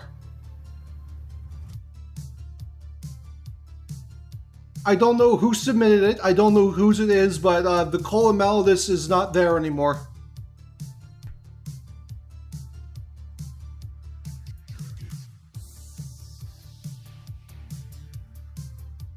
You're that or I'm blind, and that's also a high possibility.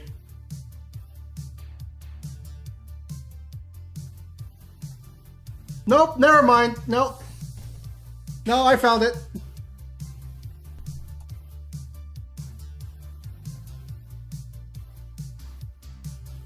It was just named, it just wasn't, the file wasn't named Call of Malladus, that's why.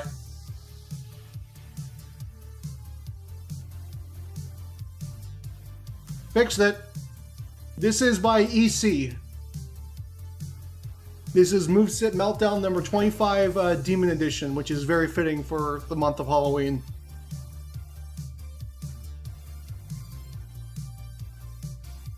Hang on. I'm just gonna read this quickly before I get the timer started. Hello once again, Felicia fan, as well as my fellow battle clears. It's EC here. Before we get started, I just wanted to get some points out of the way. First off, I'd like to thank you all for the feedback and nice comments regarding my previous submission, that being Bounce Man. Seeing the amount of praise is given to this little concept of mine was positively overwhelming, and I appreciate all of you for that. Now, for those of you who are either seeing my entries for the first time or need a quick refresher, this moveset was made in conjunction with something called Moveset Meltdown in another server, a monthly contest where people make platform fighter movesets for a character based on a specific theme. The theme for this round was Demon, so with that in mind, I do hope the introduction and character choice make a lot more sense. I hope you all enjoy all this, and I thank you for submitting, EC, because I do remember your Bounce Man moveset, and it was very good. We just, Demons certainly have quite the presence in media and folklore alike. Often depicted as malevolent spirits in servitude to the devil, it's no surprise that they can serve nicely as villains or grunts. Or, mortally challenged. Nevertheless, that doesn't mean that they can't be portrayed in more sympathetic or heroic angles.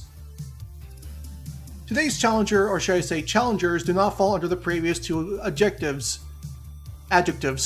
A duo of villains from a franchise that is no stranger to demonic antagonists, but aren't talked about as often as others from what I've seen, much like the game they're from. That is a shame, as speaking as a sort of outsider to the franchise, I've been trying to get into it more and more. I really like the game and its villainous duo. Anyway, I think it's time to bring them on board. Call of Malladus from Spirit Tracks. And now I will start the timer. Call and Malladus are the dual antagonists from The Legend of Zelda Spirit Tracks. Malladus was a powerful demon that once terrorized the land that would become the new kingdom of Hyrule. After a war with the spirits of good, he was imprisoned under the altar of the Tower of Spirits, with the tower and Spirit Tracks acting as a lock and shackles to prevent him from escaping. Cole, who was a loyal follower of the Demon King, enacted a scheme to make the tracks disappear, in order for His Majesty to be freed and take on the body of Princess Zelda as a host. Cole fell under the guise of the kingdom's chancellor in order to fulfill his plan. While initially it worked and Malladus was resurrected, it didn't take long for the combined efforts of Link and Zelda to destroy the two for good. That is, until today. Let's see what would happen if these two were to conduct a new plan, and this time against the combatants of Super Smash Bros. Core ideas. Inspiration. In terms of inspiration, these two have a good amount of material to work with, as seen in cutscenes as well as their multi-phase boss fight. Enough to at least fill out the specials and a few other attacks. However, we are going to have to get a bit creative to fill out the rest of the move slots. It seems that both are quite proficient in dark magic, so we could use that as a basis. As a duo, Cole and Malladus would take up a puppet fighter archetype, with Malladus acting as the puppet in this case. However, this works far different from Smash's previous puppet fighters. For one, while they're together, Cole and Malladus act as one character like duo fighters such as Banjo and Kazooie and Duck Hunt. They share the same percentage, hit stun, hurt box, etc. As such, they can't be separated from each other by any opponent. The only way to separate them is via a move that will be explained later. They also don't attack at the same time. Instead, each type of attacks except for special attacks is relegated to one or the other, so Cole gets basic and aerial attacks, while Malladus gets smash and grab attacks. I'm sorry, I'm just currently distracted. What is this? Am I still on my playlist? Yeah, we're fine.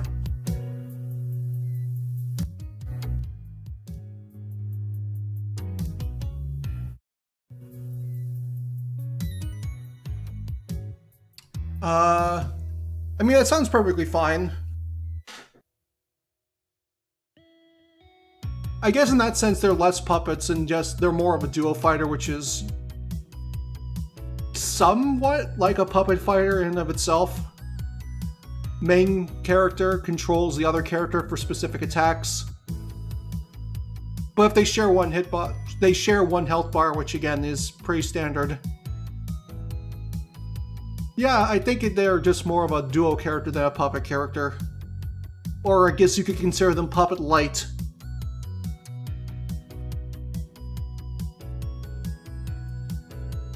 Oh wait, no, they get separated. Once they're separated, they have separate hitboxes and take separate hit stun, though they will share the same percentage. As previously mentioned, Malladus acts as the puppet, but he cannot take any knockback while separated, and he can't be led into any of the blast zones by Cole.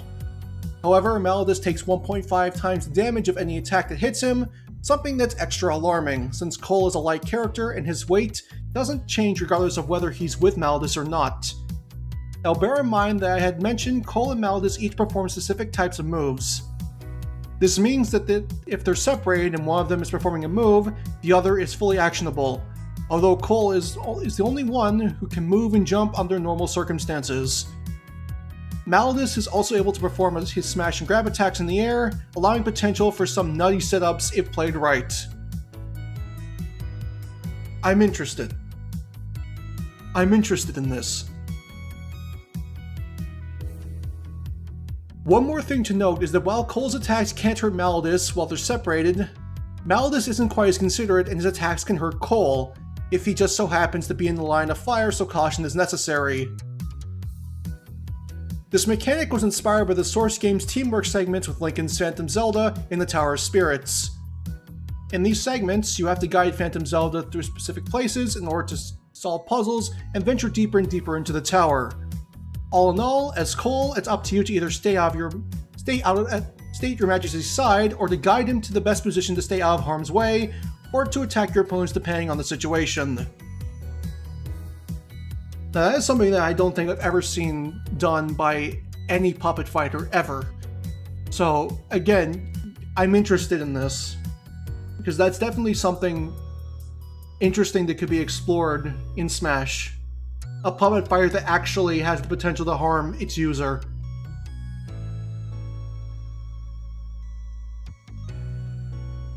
In terms of animation, Cole is portrayed as delightfully sinister, where you can tell he truly enjoys the misdeeds he's causing. He also has a wide variety of fun expressions from the Source game that you can implement here. This would contrast nicely with how cold and beastly Malladus would be portrayed, almost like Melee Bowser but in gas form. So instead of dry Bowser, we have gaseous Bowser.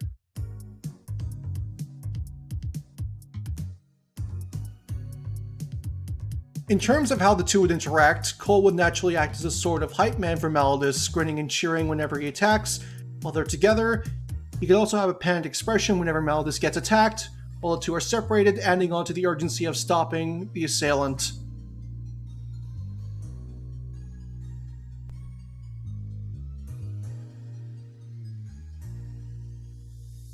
Alright, basic attacks. The standard attack is a 3-hit jab where Cole does a 1-2 punch with his hands, infused with dark magic before creating a point-blank blast with both hands that launches opponents away. Fairly simple. The dash attack has Cole thrust his arms forwards, his hands infused with dark magic, while coming to a halt similarly to characters like Mewtwo and Sephiroth, but with less power and startup.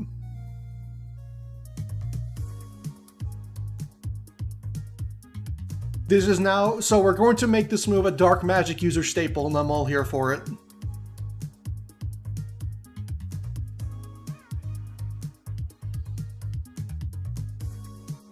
Forward tilt. The forward tilt has Cole thrust his palm forward, shooting a dark lightning bolt out of it, has good range and solid knockback, held back by the somewhat slow startup.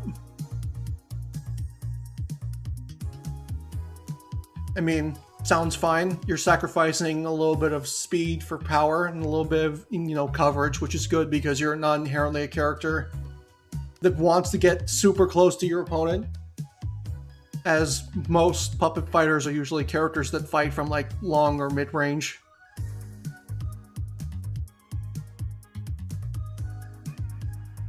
Up tilt. Cole performs an upwards corkscrew while dark magic swirls around himself. Deals multi-hitting damage before launching straight upwards with the final hit.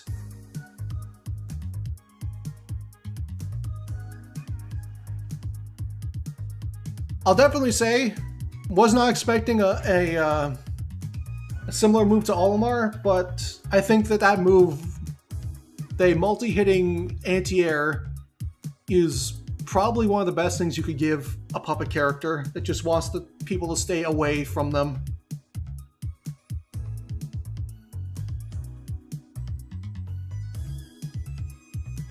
Down tilt has Cole light a patch of dark fire in front of him, popping opponents upwards. Oh yeah, he got that Dormammu fire carpet.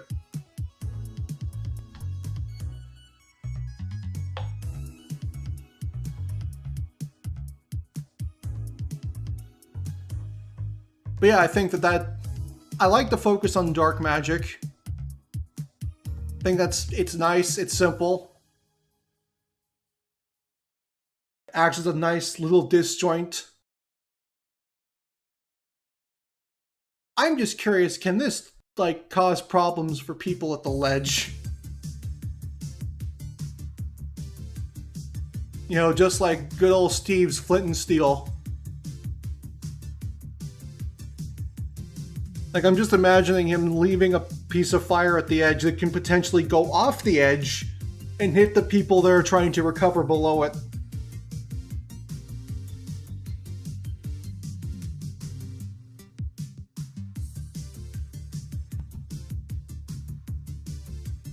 Smash attacks.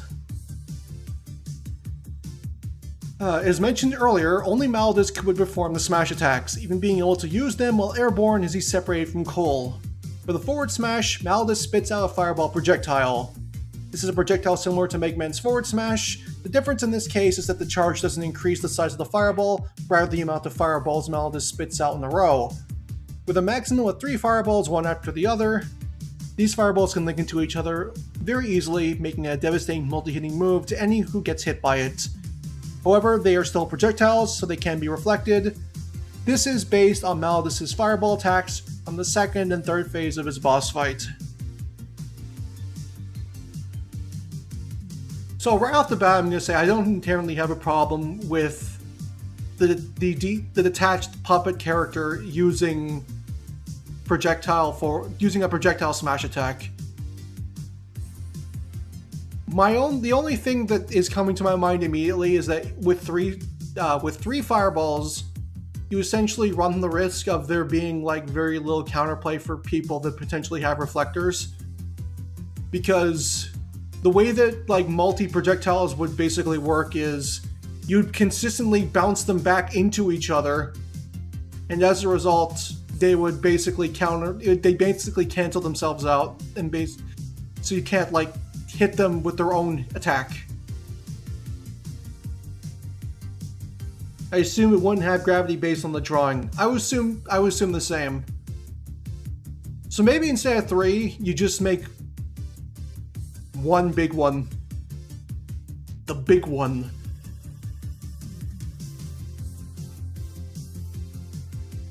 Just so that there's the potential for counterplay with reflectors.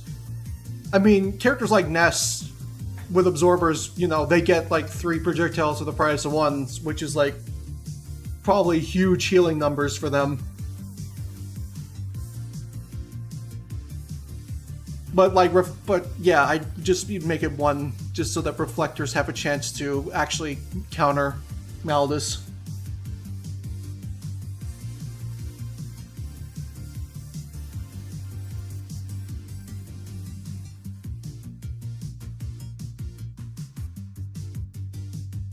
There's probably also some extra things that you could add on to just make the 1 fireball more interesting. Like maybe instead of it being 1 fireball that moves faster when you charge it, what if it's a fireball that when you charge it, since this is something that can be done in the air if they're separated, and it has the potential for some nutty setup shit, because nutty setup shit is what puppet characters live by.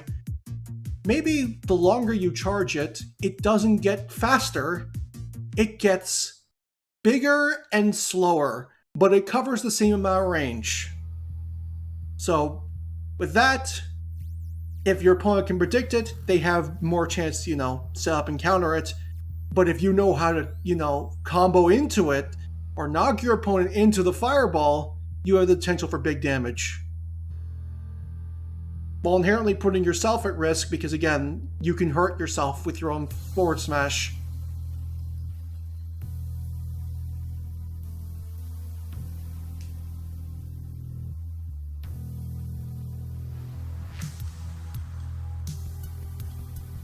There's definitely things that can be done with this move.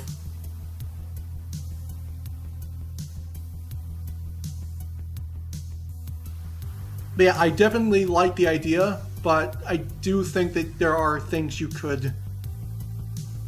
I don't think they should just be 3 fireballs, because it kind of ruins a bit of the counterplay for some characters.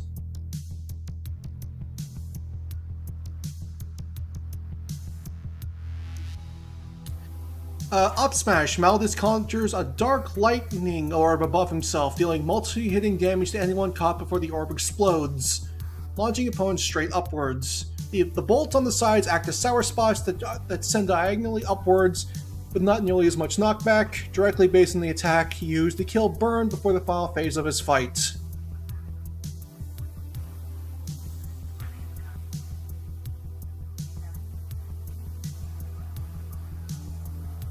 Seems pretty fitting, pretty standard. A nice little reference, while also making it into a nice little attack that makes sense for the character.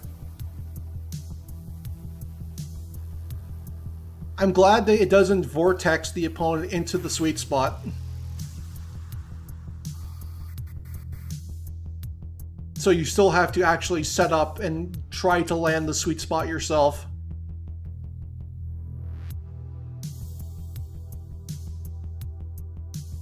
Yeah, I don't have a problem with this one. I think that this one has the potential to be very, very fun for the player to use and very, very painful for the opponent to be on the receiving end of.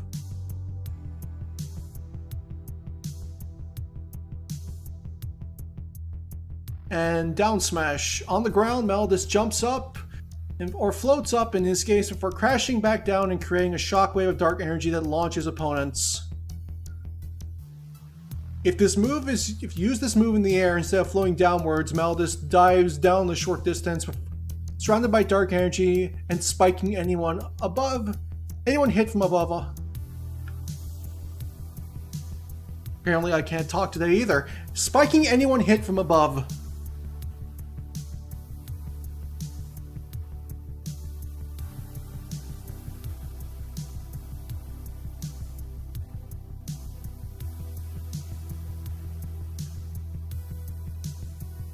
So what happens if you use this off stage?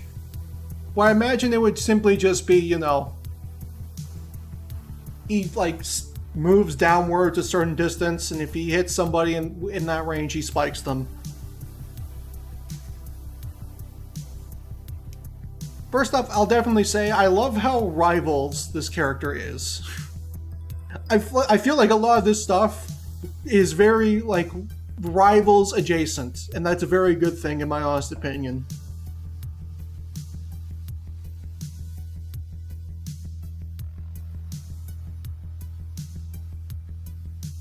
I like that it has utility both on the ground and in the air.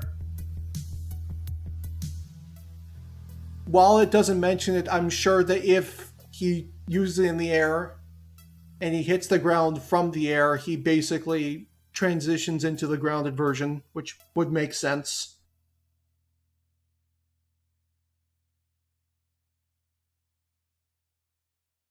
And considering the fact that this will more than likely be pretty slow, and I don't imagine this being disjointed. So you're putting a hitbox that takes 1.5 damage naturally at risk to use this offstage, when a lot of recoveries have the potential to either bypass it or some characters can just avoid it then recover, and recoveries tend to have a lot of priority. I think that there's a decent amount of risk versus reward here. But it would definitely need to be notably slower in the air than on the ground, just to make it a little bit more fair to deal with.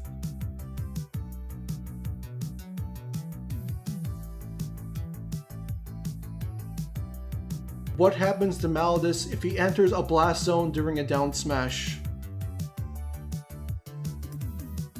I don't know.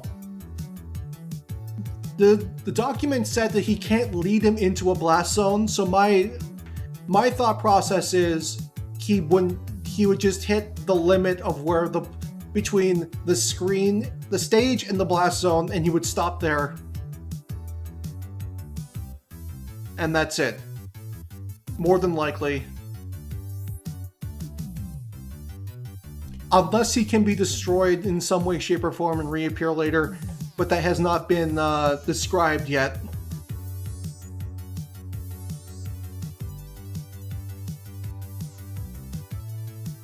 Aerials. Cole creates a quick burst of dark energy around himself, but pretty fast with weak moves similar to Sephiroth's neutral air. Seems very, very fitting for a neutral air. Quick, simple, potential combo tool, potential get off me tool. Cole claps his hands, creating a burst of fiery dark magic forwards. Has a bit of startup that deals good knockback, serving as Cole's best aerial in terms of kill power.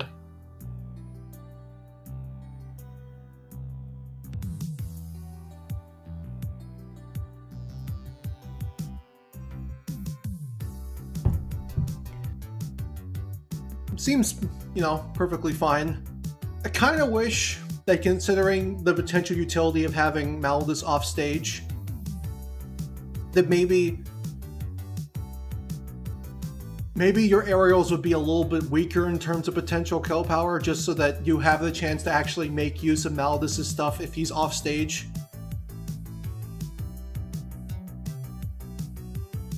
But I don't have a problem with this whatsoever. It's just that I would like it there were, if the stats of the puppeteer worked in tandem with the stats of the puppet. And so far I feel it has, but I definitely feel that, considering the fact that your puppet can go anywhere at any time, which is generally rare,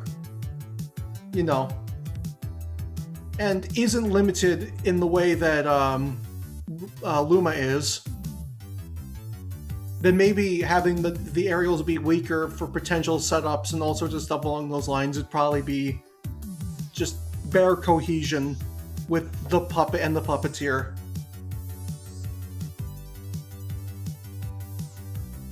Back air. Cole thrusts one of his arms behind himself, his hand infused with dark magic. Pretty quick and deals decent knockback.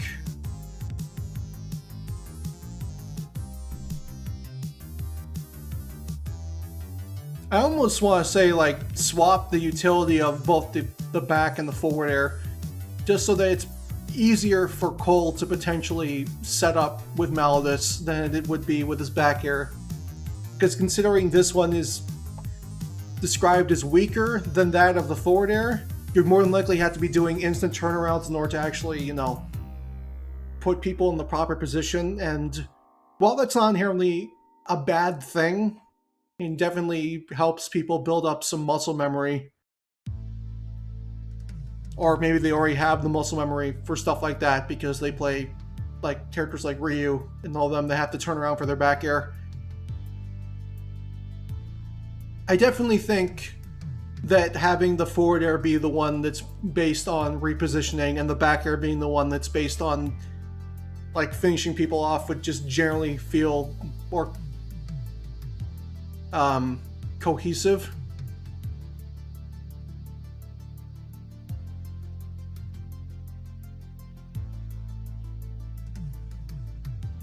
Just tuning in, how's it going, everybody? Hello, Kanu. We're on Moveset number 3 right now. This is Cole and Malladus from The Legend of Zelda Spirit Tracks. And this is made by EC. Up air, Cole shoots lightning bolts from his hands. These bolts shoot up diagonally before meeting at a point above him, making a sort of triangle shape. Deals good damage and knockback if you can hit with the sweet spot at the point where the bolts meet.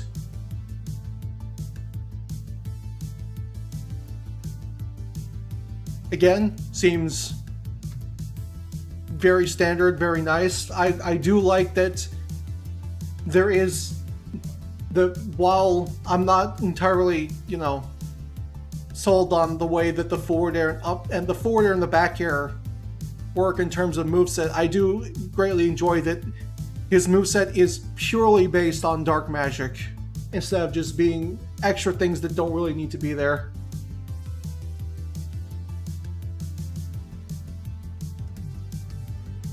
Down air, Cole spins with dark magic swirling around himself, deals multi-hitting damage that can drag down opponents, but launches them upwards with the final hit, like with Mario's down air.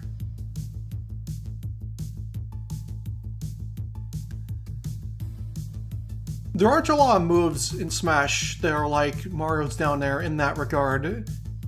And Mario's down air is amazing, and I wish there were more moves in Smash like it. So I'm all for it. Yeah, there definitely isn't anything egregious so far. I'm definitely enjoying this quite a bit. Malladus grabs by eating the opponent in an attempt to possess them, much like what he does to Cole before the final phase of the boss fight. As previously mentioned, Malladus can grab in the air if he's separated from Cole. Another note is that nobody else can attack the opponent while they're grabbed, Cole included. Malladus pummels by chewing the opponent, so to speak. Nobody can attack the opponent, but I'm imagining that Malladus can still be hit and lose the grab. So this definitely has utility potential in one-on-ones, but would more than likely not be as effective in multiplayer fights.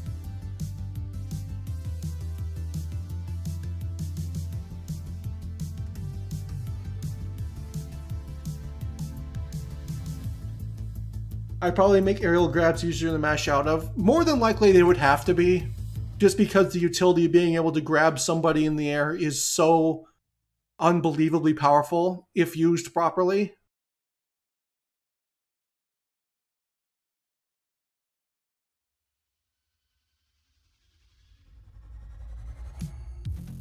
Did we ever discuss how Malladus becomes detached from Cole? I'm pretty sure that's going to be mentioned in the specials.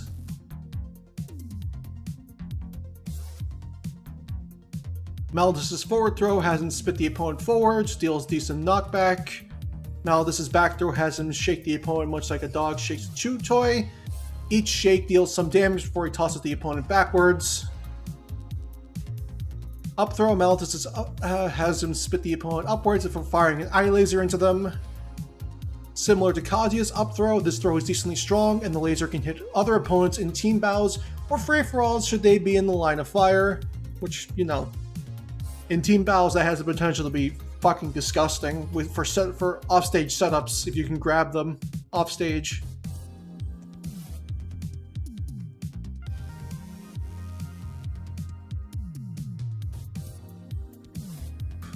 It also would kind of be super disgusting if you had like a Ness or Lucas on your team that could absorb your projectiles. Game & Watch would also be a busted as hell doubles partner simply because you could just feed him bucket.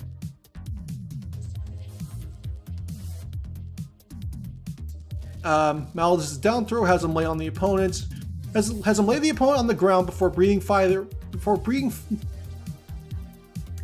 on them, dealing multi-hitting damage before popping them upwards. If used in the air, the fire drags the opponent down, but the move still has upwards knockback at the end. Well, I'm at least glad that the down throw doesn't act as a spike.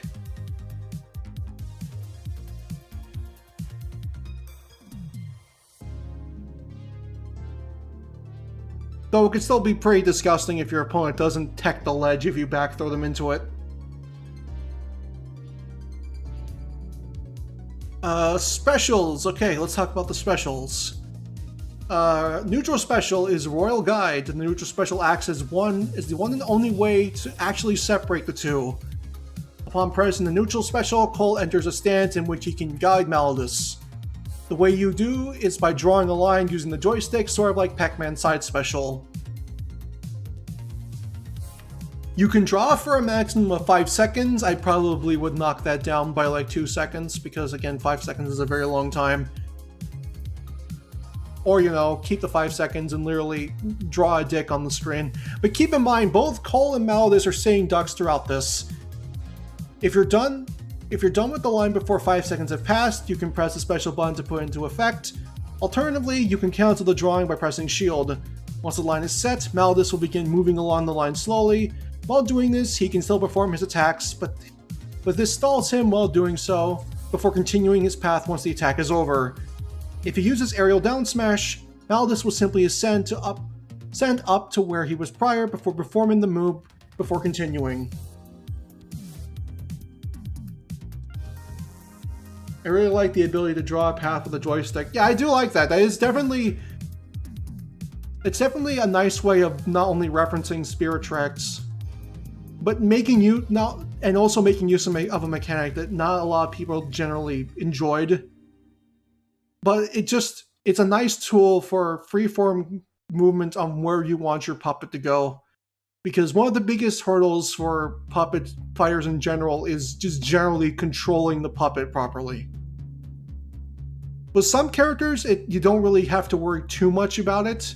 It's more just using them at the right time. Like, you know, I'd argue that a character like Reli's Clover in Blaze Blue, he's a puppet character, but his puppetry is almost purely based on just using the puppet at the right time because the puppet follows him everywhere he goes. But since, again, you're working with a freeform fighting game, having the ability to freeform move your puppet is definitely an amazing idea. I like this a lot. The 5 seconds is a little bit too much, even though, realistically speaking, you would more than likely never get to make use of the 5 second total timer. Just because that's just the way that Smash generally is in terms of its speed.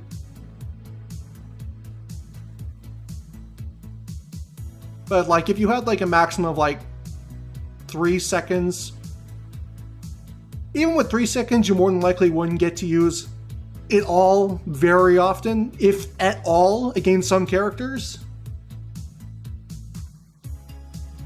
But I definitely think that this is a good idea. It just needs to have its stats changed a little bit.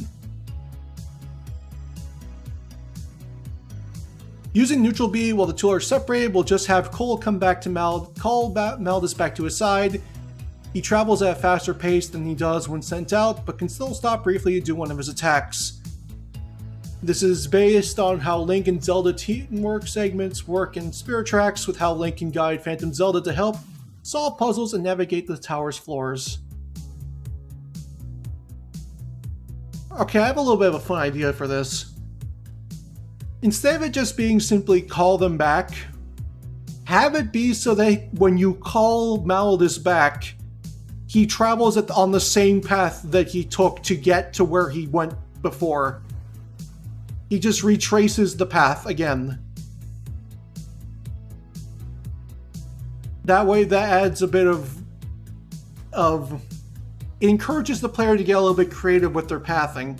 So instead of just drawing a straight line somewhere, which, you know, is easy to memorize and could potentially get Malladus hurt really bad if his opponent remembers it and predicts where they're going.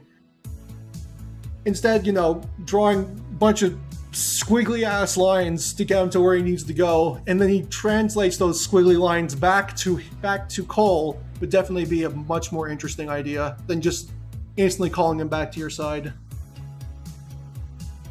I also will more than likely have the recall be notably faster than the amount of time it takes for him to get to the end. Actually, why not have the option for both?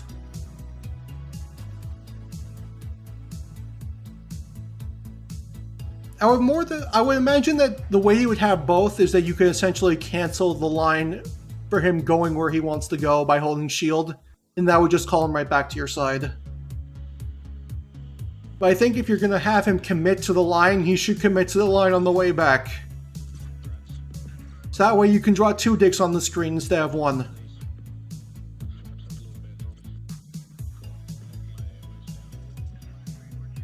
Side special, Phantom Rats. For the side special, Cole sends out a Phantom Rat as a small projectile that doesn't travel very far but ignores gravity.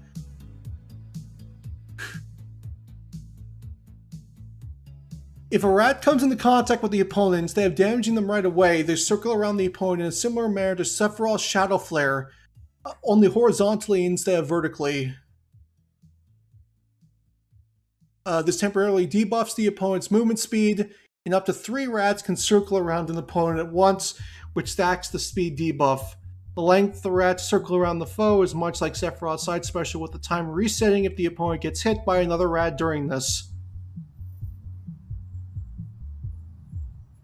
You came up with a special where you literally throw rats at people. How can I not like this?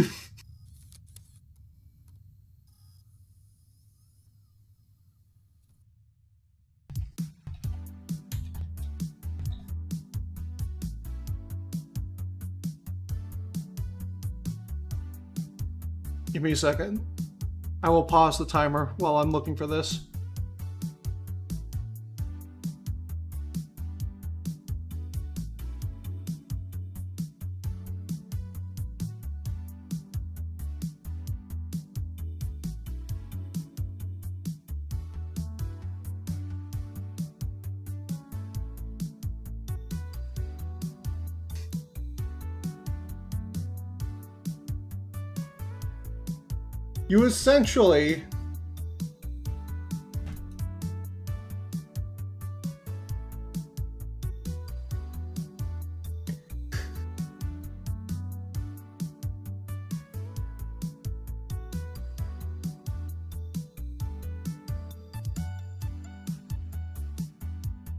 You essentially just did this.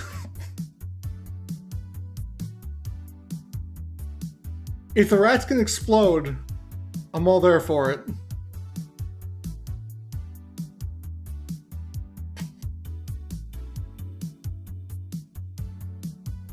I'm sorry, I just love the fact that you made an attack where you throw rats at people.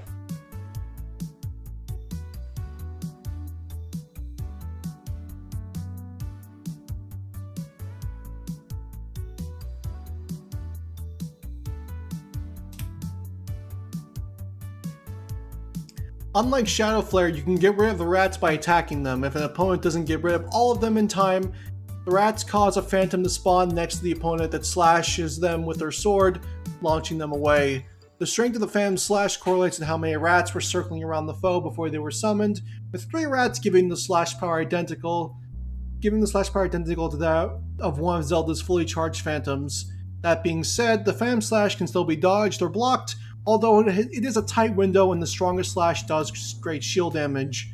Based on Cole's attack from the first phase of Malladus' boss fight, now he can puppet Phantom Zelda should one of the rats get into the armor, as well as the Phantom Eyes, enemies in the Tower of Spirits that can hover around Link and teleport a Phantom next to him.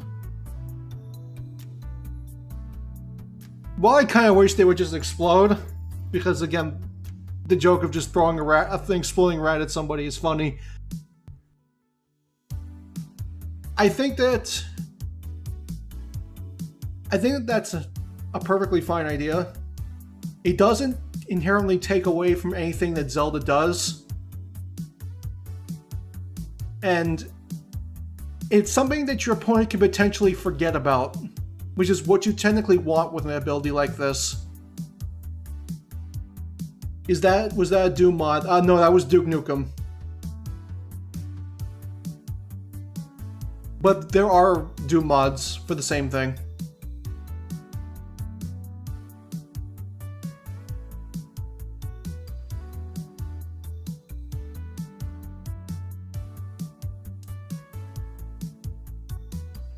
I would definitely have it so that the Phantom Slash has a delay, so that there is a chance to react to it, and maybe if you pressure your opponent in shield, then the slash has the potential to break the shield.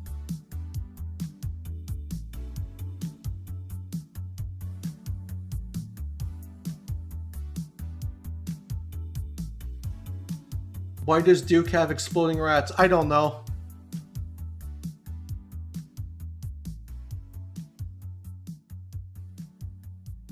But I would definitely have it have set up potential.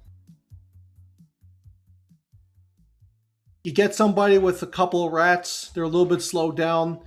You're pressuring them with both Cole and Malladus, desynced from one another. And then, while they have their shield up, the Phantom appears, slashes down, and the slash does a ton of shield damage, which then causes the shield to explode.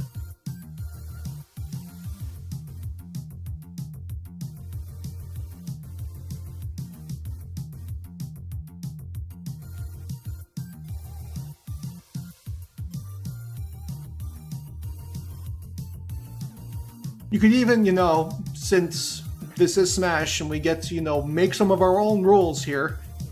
Definitely not saying that because rats are involved. Maybe like a unique variation of the Phantom. Maybe one that looks more like Malladus. Like, dark blue. Basically just come up with a unique design that makes sense for it to be used in Cole and Malladus' fight. Cole and Malladus' moveset, because, we already have, the standard Phantom, so let's get a different type of Phantom for Malladus and Cole so that, it stands out better if they're fighting Zelda, and the players don't get confused on whose Phantom is who.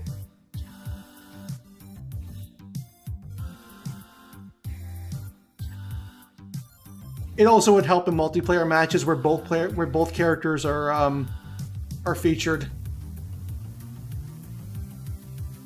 I'd like it if the Phantom was transparent and a ghostly blue. That's definitely an option too, yeah.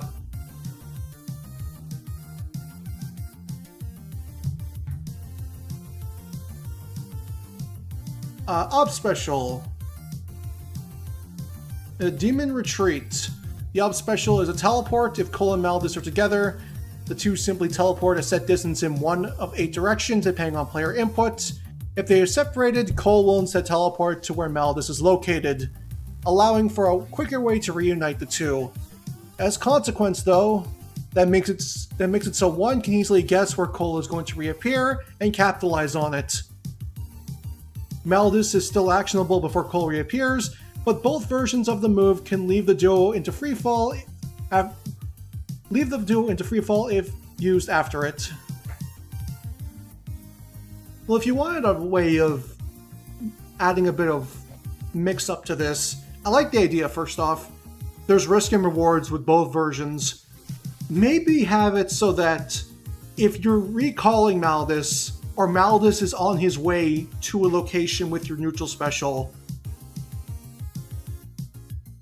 then you basically teleport to where he currently is, and he just keeps moving. It'd be an interesting way to help you close gaps or get away from an opponent, even if your opponent will always know that you're going to spawn where Malladus is.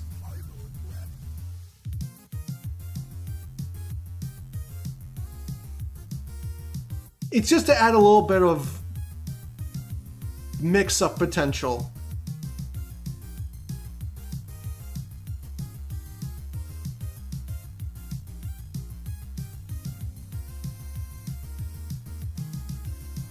Or if you want an alternative idea, you reappear, instead of teleporting to Malladus when he's on a line to a location, you instead teleport to the location where he was going.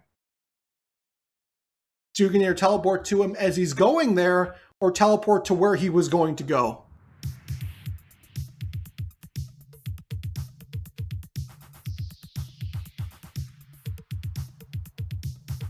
I think you have a lot of potential with stuff like that, because if timed correctly, you could do really fun things like, ledge cancel your teleport and basically make it safe, which is a big thing about teleports in like Ultimate with, Mewtwo and Palutena.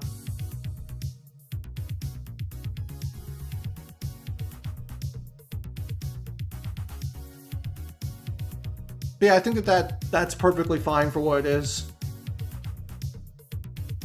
The extra ideas aren't necessary. They just add a little bit more spice. And then down special is the Dark Train. This down special would start by having Malladus concentrate his power. He would do this for 3 seconds and can't perform any action until then. If Malladus gets hit during this, the attack ends without doing anything. If Malladus finishes charging, he creates a Dark Train that is slightly bigger than the crate/barrel items and sends it forwards.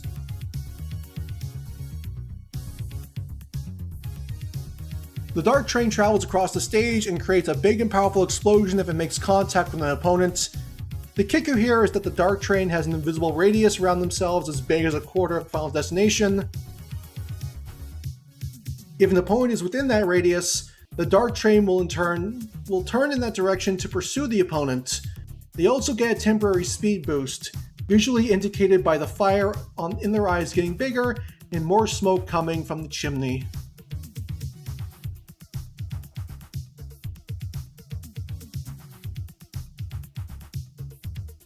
First off, I like the idea. I think it's definitely an interesting way to add a bit more stage presence to the his down special is just CTF, well, pretty much.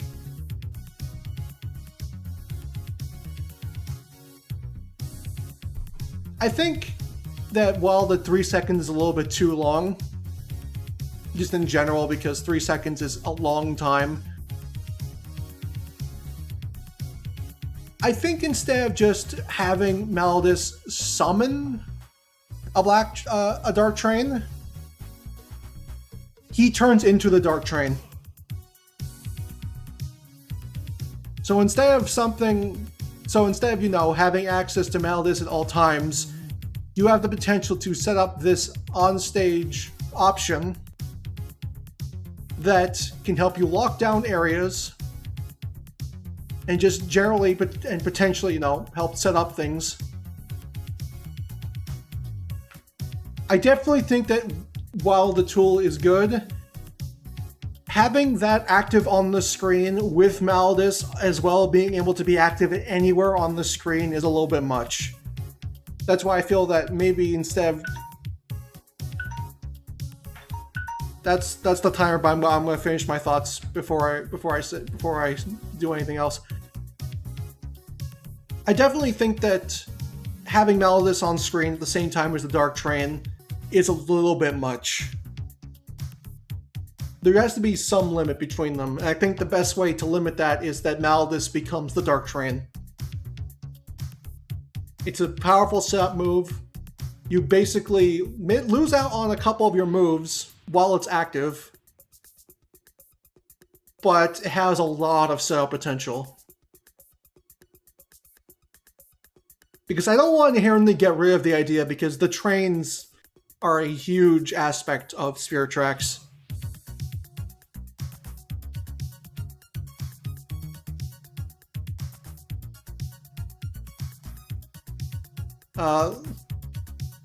Before I continue my thoughts, I just want to continue reading this because I've already gotten this far and I might as well finish the down special. The train can only travel horizontally and vertically and doesn't obey gravity. If they're about to run into a solid surface or the Malladus that summoned them, they simply turn the opposite direction. Again, I don't think the Malladus should be on screen, but I do like that they will turn around. The dark train won't pursue Cole, but he can still get hit by the explosion. Aside from exploding, the only ways the train can despawn are going through one of the blast zones or being on screen for 15 seconds. Little long in the tooth.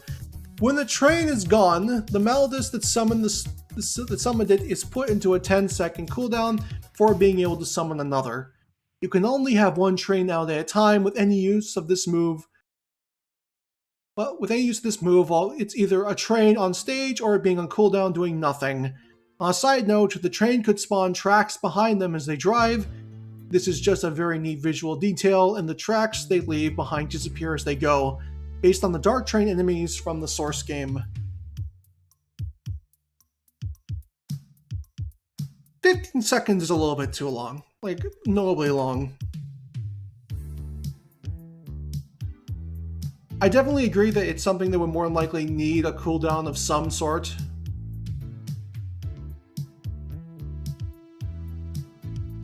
And maybe instead of it touching a blast zone, it has to stay within the confines of the screen, and by that I mean it literally cannot go off screen.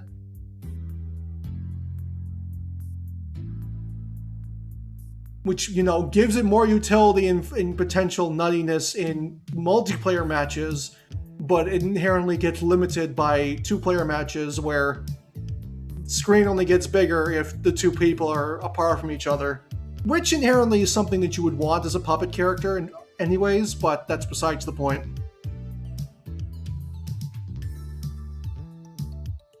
I think a flat... Like 7 seconds is more than enough. Depending on how impactful the move is when it hits, I would make the cooldown somewhere around like 6 to 7 seconds. And it can be on screen probably for roughly the same amount of time. Maybe you could even have it so that if it's destroyed sooner, its cooldown is shorter. The longer it's on screen, the longer its cooldown becomes. So that, you know, there's set play for not, you know, getting rid of it right away. You leave it on screen, you know how to deal with it, you can just leave it there and then destroy it, and then it's out for a much longer period of time than normal. Also, how does the train move vertically? Does it summon phantom tracks to travel uphill? Well, it mentions the potential of summoning tracks, and I feel like that would be like a neat visual indication. So probably something along those lines. But I definitely think that having this be on screen with Malladus from all of this description is a little bit too much. You definitely want to have this limited in one way or another. And I think the best way is so that Malladus becomes the train.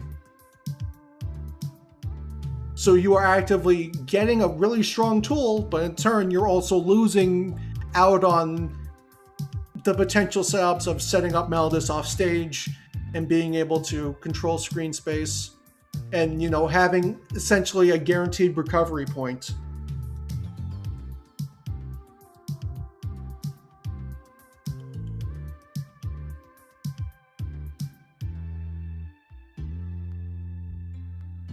But yeah, as a whole, I think that this moveset was definitely pretty good. It tackled a not so common trait in fighting game characters, and does it in a way that's unique and makes sense for the type of game that the character is in. I like that you have a mechanic that actively makes use of the fact that you're in a game like Smash and that you can draw and tell your puppet where to go instead of just sending it out in a straight line and leaving it in a set position. It is an infinitely more interesting way to handle using a puppet character in a open environment than Rosalina and Luma.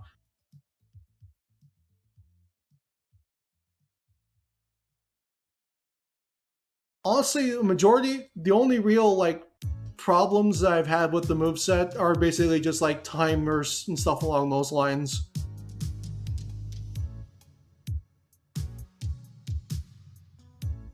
But yeah, I think that this one was pretty good. I definitely thoroughly enjoyed this, and I'd honestly love to see it come back like revised, maybe with just a couple of like changed around things. Because I don't inherently think you need to add too much to this in order for it to be like perfect.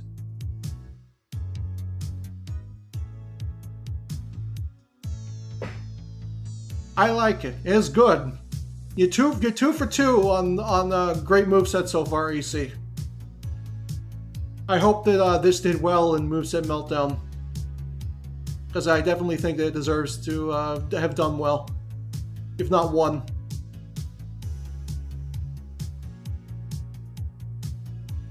If simply for the fact that you not only took a trait for fighting game characters in a unique direction than pretty much has ever been done in any fighting game I can think of,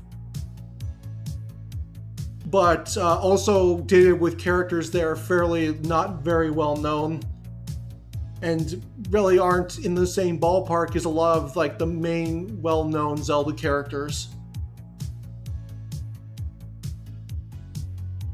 Yeah, I definitely like this a lot. I definitely think this was great.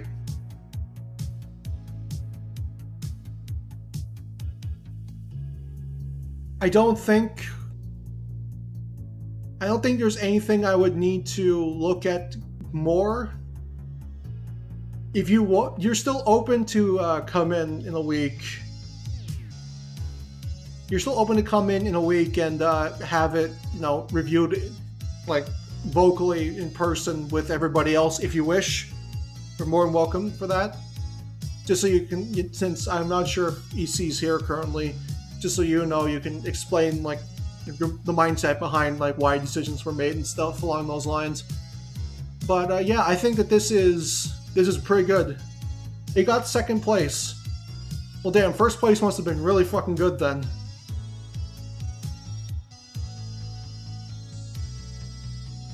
But yeah, man, you did a good job. Oh, it's always a pleasure to review your work.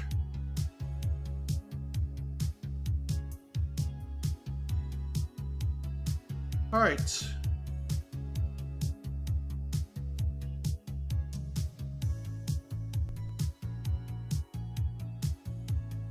Yeah, I wonder what first place was.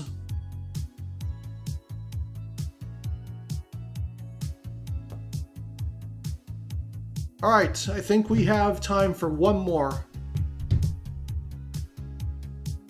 So let's spin the wheel and let's see who gets the last review for today's episode.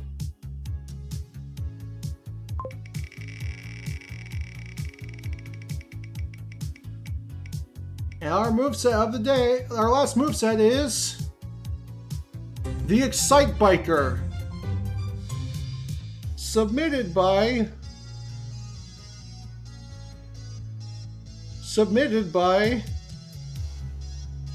Jimbo Wario.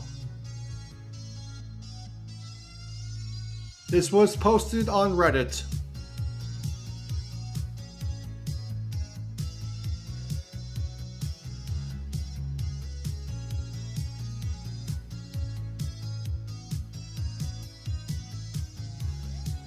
All right.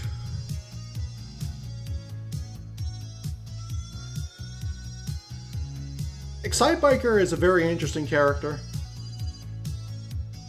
I've always wanted to try my hand at it. One of the main reasons I haven't is because there's really no good models to pick from. And I don't want to just use some random ass dirt biker as a model choice for Excitebiker. But I'm definitely interested to see where this one goes, because this is a character that a lot of people have been asking for a very long time. And it covers a type of playstyle that generally isn't really seen in fighting games. The closest thing you could say is like Ghost Rider in Marvel 3, but even then, he's still on his feet fighting with weapons 99% of the time. He only really uses his bike in one super and in his victory animation. That's pretty much it. So like a bike-based fighter has the potential to be amazing.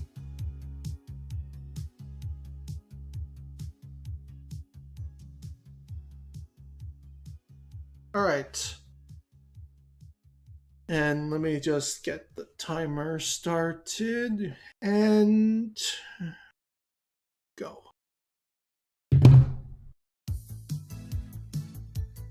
Nintendo's motocrossing racer Excitebiker. The Excitebikers are exactly what you think they are, motorcyclists that ride on their Excitebikes.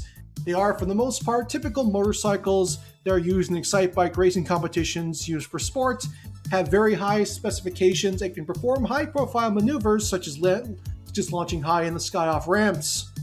Each Excitebike is equipped with a turbo boosting system which allows it to speed up to very high speeds, but puts a strain on overheating the engine if used for extended periods of time. But despite how simple it is, the Excitebiker takes his road trip to Project AT. I don't know what that is, but I'm just gonna say Smash Brothers.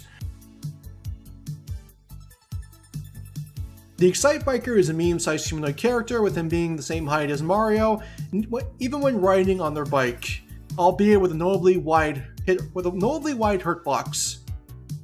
As the Excitebiker will always be riding on their bike at all times, they weigh in as a cruiserweight fighter, around the same weight as Rob, and have naturally fast burst movement, with a fast initial dash, run speed just shy of the top 10, and a decent airspeed. Movement is their most defining aspect. But there is a heavy drawback to case of them being fantastic commitment, namely very poor traction and very low air friction, an average at best walk speed, and slightly above average fall speed. I mean, I would imagine they would probably fall fast, wouldn't they, considering it's not just the weight of the fighter, but also the weight of the bike. I definitely think that the weak air acceleration is probably best, because you don't want them to be able to... Turning around is probably going to be like one of this character's biggest problems, to which case Captain Falcon's going to be right there with you. Their mobility will take quite some time to learn, even more time to master. In terms of mobility options, the Excitebiker has 2 jumps and have no additional movement options.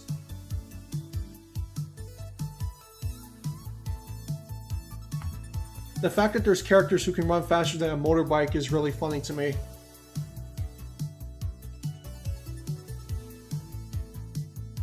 Well, considering there are characters that are based off of like supersonic race cars and you know, intergalactic jet fighters, and then there's just Sonic being Sonic.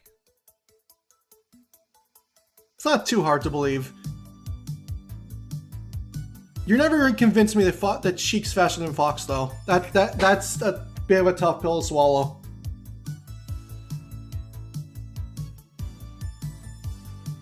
The Excitebiker was by far the most interesting fighter that I've had so far, and since they ride on a bike, there were more than enough innovations to make a unique moveset, even with the game's lack of combat. As a result, the majority of their basic attacks involve bicycle trick maneuvers that you'd find in BMX. So starting off with their jab, it's a 2-hit jab that has them do 2 quick punches straight forwards. This is one of the few instances where they involve physical combat, and it's only really useful as a disruptor thanks to this fast frame data. Really? Just 2 punches? I'm surprised that there's not like I don't know, like a wheelie in the middle of that to like launch them away. Or something along those lines.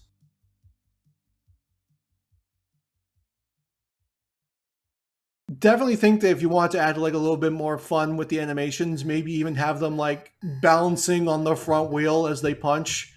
Basically, it's just a way to potentially increase their range and, you know, just again add on to the fact that you are a character that's on a bicycle.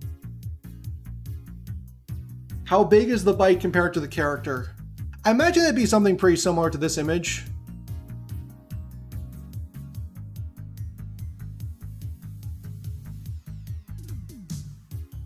What would this character look like while crouching? I would imagine it would look something similar to the way professional motorcycle racers look when they're going around curves. So basically, they would be, and just to add on to it, his leg would more than likely be off the ground, while the bike is like tilted on its side, and he's crouched that way.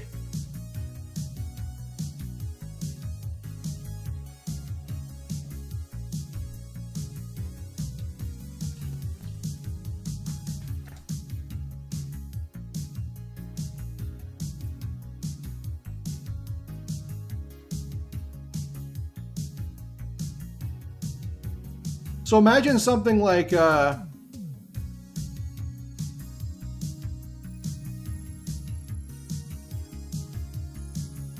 imagine something similar to this, but instead of him going around a curve, instead of him like actually driving the bike, his leg would essentially just be off of it, and he'd be supporting his weight with his leg. That's how I imagine a crouch would look with a character like this.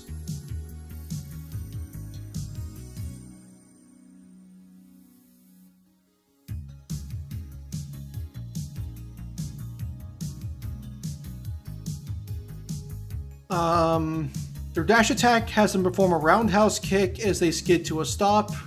This move hits surprisingly hard and kills early, but its range is lacking, and it's rather slow on startup. Their side tilt has them push forwards with both hands, while an excellent out of shield option. Its power is okay at best and can easily be countered by long disjoints.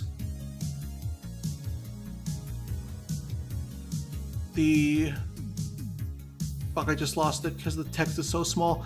Their up tilt has them perform a standing wheelie and hop in place. The moveset box can scoop foes. It even has some potential to high profile some attacks. And their down tilt has them propel himself forward in a quick burst of speed as they duck low to the ground. Unlike a lot of the other moves of this archetype, it cannot be used to low profile attacks, but it has enough knockback to work as an emergency kill move.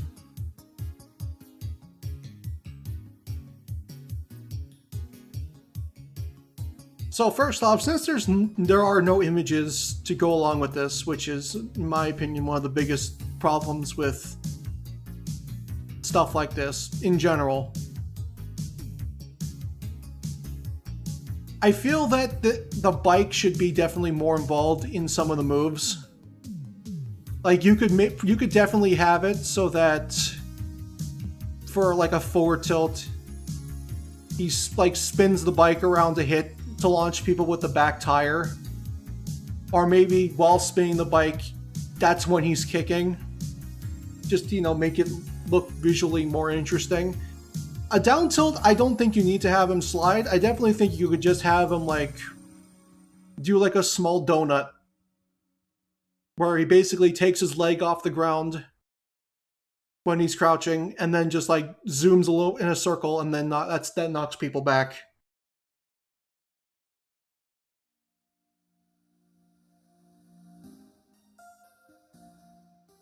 Definitely think that the bike should be more involved with the way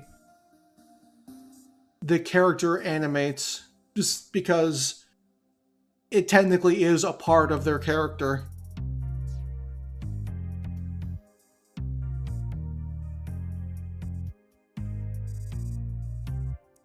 For the Excitebiker side smash, they turn around to rev up their engine and release a burst of dirt from behind. This deals a ton of rapid damage.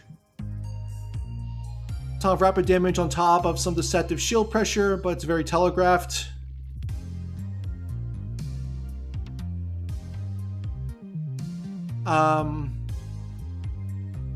Up smash has them build up a burst of speed, then perform a backflip with their bike.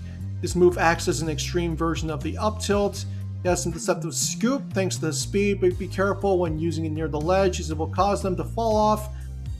And their down smash has them right around the donut. This move has a lot of active frames, but also it almost beats out Shulk's down smash, but its range is fairly lackluster and has a lot of startup and end leg.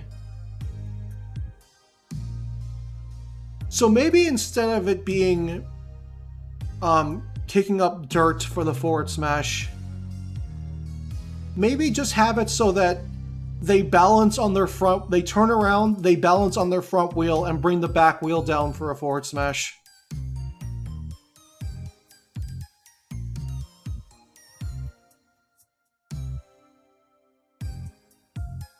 I also do not entirely agree with the up smash having them move forward. I definitely think that you could probably just get away with the concept of just having them do a backflip with the bike in place, because not only does it help mesh well with the game itself, but technically this is a child's imagination, and you don't really need to stick entirely to the realistic aspects of being a biker and this kind of stuff. And since this is where you gave him the donut, which I think is a good choice, maybe instead of the down tilt being a donut as well, it can just be like a kick of some sort.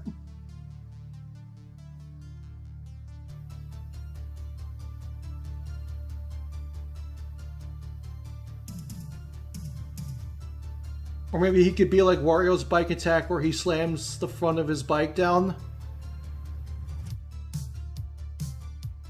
Well, that's definitely an option. I just thought that the way that bikes work is that they're usually much heavier in the back, on the back tire than they are on the front. So slamming them with the back tire would more than likely hurt more. And, you know, you could have the fun concept of the Excitebiker balancing on the front tire during the charge animation.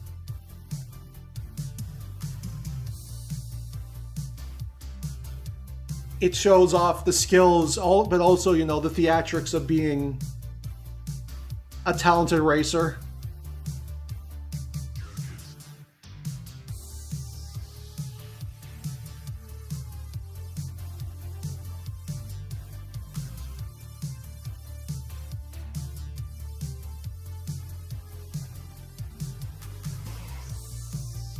The dirt attack sounds more like a down smash too, while it's high shield pressure. Now, I think the down smash idea of doing like a small donut multiple times is perfectly fine. If you want, you could also, you know, kick up dirt to get a slight range increase. But I think for what it is on its own, that's perfectly fine.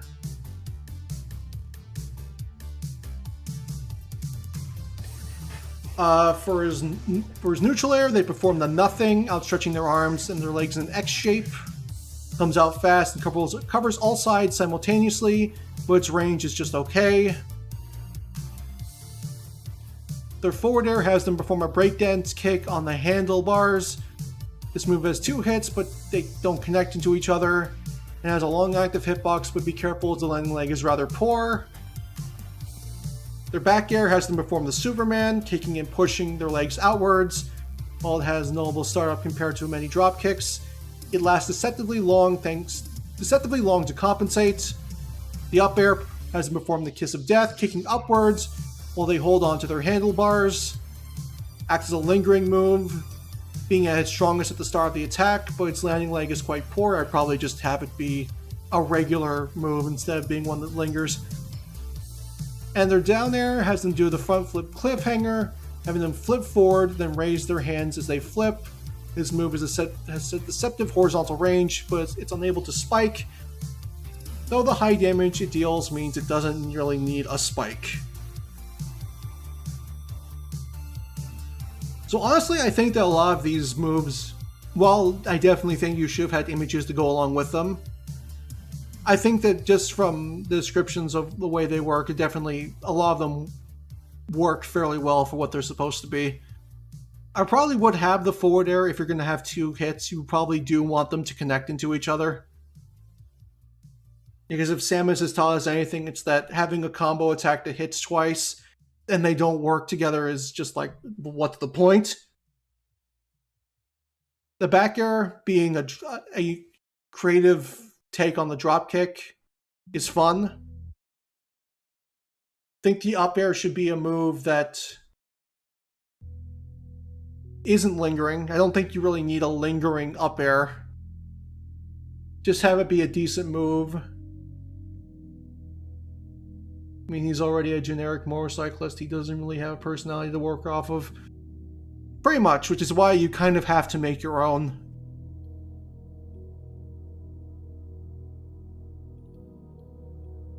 And I like that the down air doesn't inherently spike,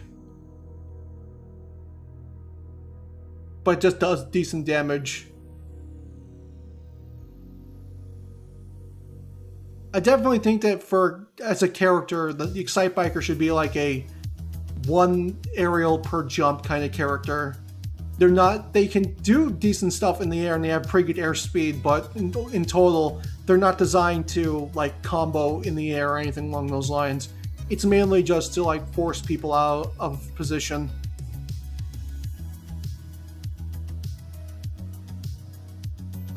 Grabs. Excitebiker grabs with one arm and pummels with a jab with his free hand. Their forward throw has them shove them away with a straight kick closest to the camera. Their back throw has them simply toss the opponent behind them. Their up throw has them toss upwards, and the down throw has them run over the foe with their bike.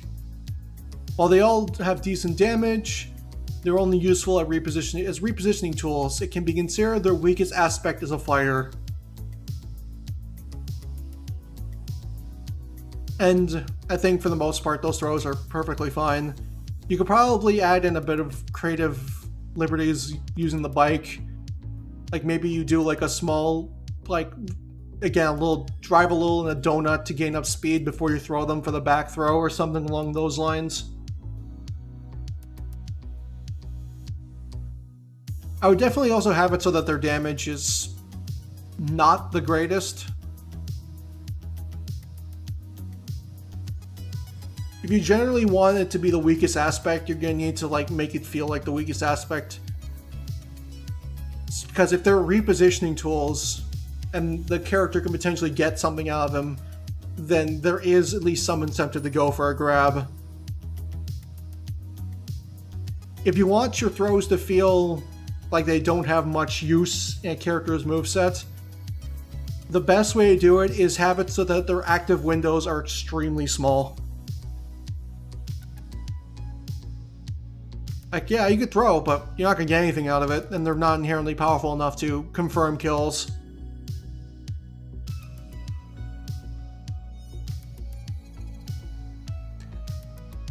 Neutral special. Special attacks. For the Excitebiker's neutral special, they keep their tricks more grounded and cause a mudslide. This has them quickly turn around and rev their engines so that they cause mud to spread from behind them. While notably slow to come out, it deals heavy multi-hitting damage, and notable range allows for it to be useful in an advantaged state, especially with its deceptive shield stun. When used in the air, it will instead drag down the opponent at a set distance for heavy damage, albeit its short range makes the aerial version noticeably niche when compared to the grounded version.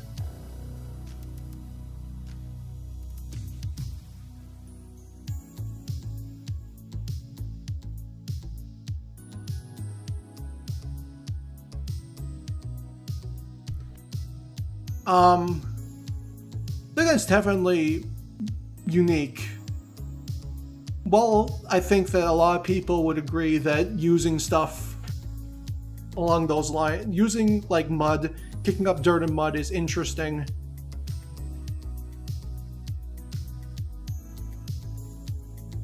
Having the bike just randomly summon it kind of feels a little bit detached from the entire concept of the character being a like a tricks and racing centric biker. I'm not entirely sure what you could put in the neutral special slot. but I definitely think that there's something that's better that could go here instead of it just kicking up mud.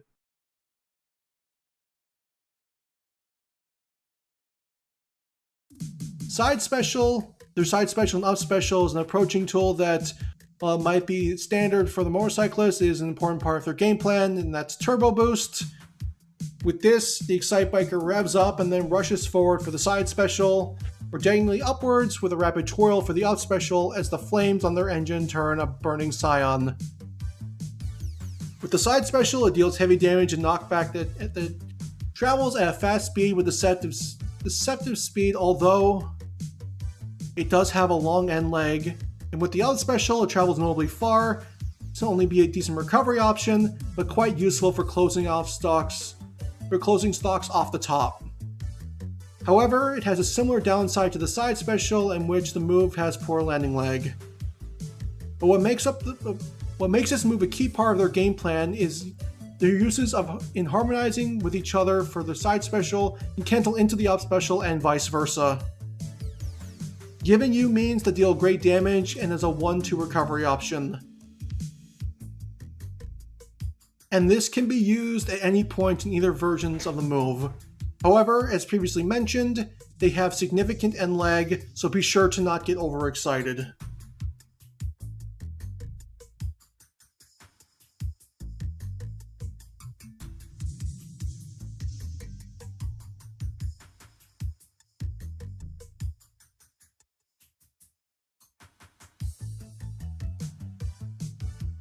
I'm very surprised that there's no mention of ramps.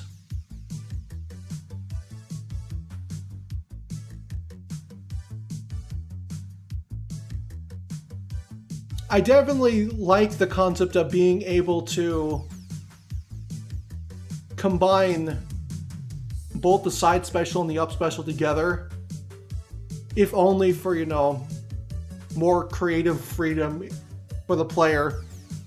But I feel that them being too similar to each other you kind of end up with a Sonic 2 spin dash situation where they kind of take away from the value of one another.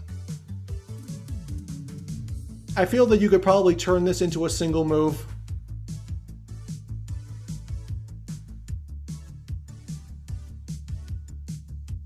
And for the up special, you could probably just you would probably just have the turbo boost be the side special, like regular side special, and the out special would more than likely have to involve ramps in some way, shape, or form. Like a ramp could be summoned when you're on the ground, and when you're in the air, I don't know, for creative liberties, you could have like either a crane holding up a ramp or a helicopter carrying a ramp, and you launch off of that.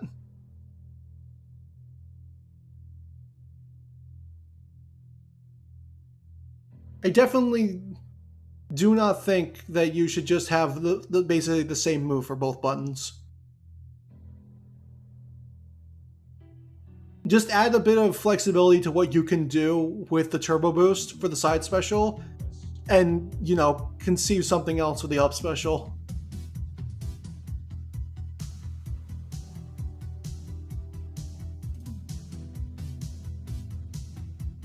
And finally, for the Excitebiker's down special, this will be a utility tool that, while it might not be remarkable at face value, is arguably your best move to further harmonize your hit and run strategies in tandem with your other specials. Speed Shift. With this, Excitebiker revs up and then quickly turns around, this move dealing deceptively solid damage and knockback that launches foes backwards. The major drawbacks to it is the poor hitbox with only their upper body notably long startup, making it difficult to use from the ledge. So that's it, just a hard-hitting move that has too little range and too much startup to be used to close stocks. What purpose does this serve in their game plan? Well, I'm glad you hypothetically asked, as the move is meant to be used in tandem with their turbo boost.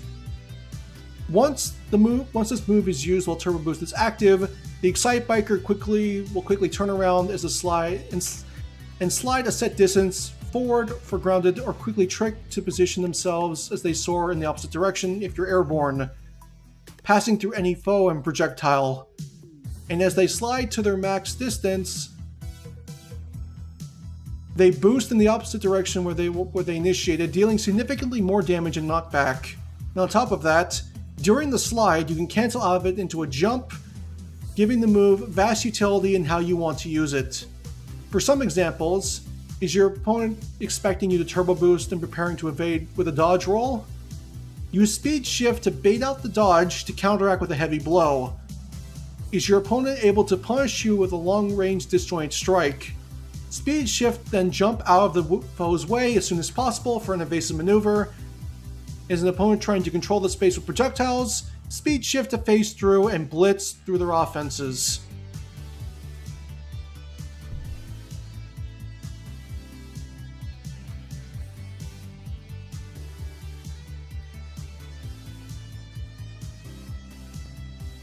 It is an interesting idea, but kind of in the same vein as the up special, I kind of think that this is something that should just be attached to the side special.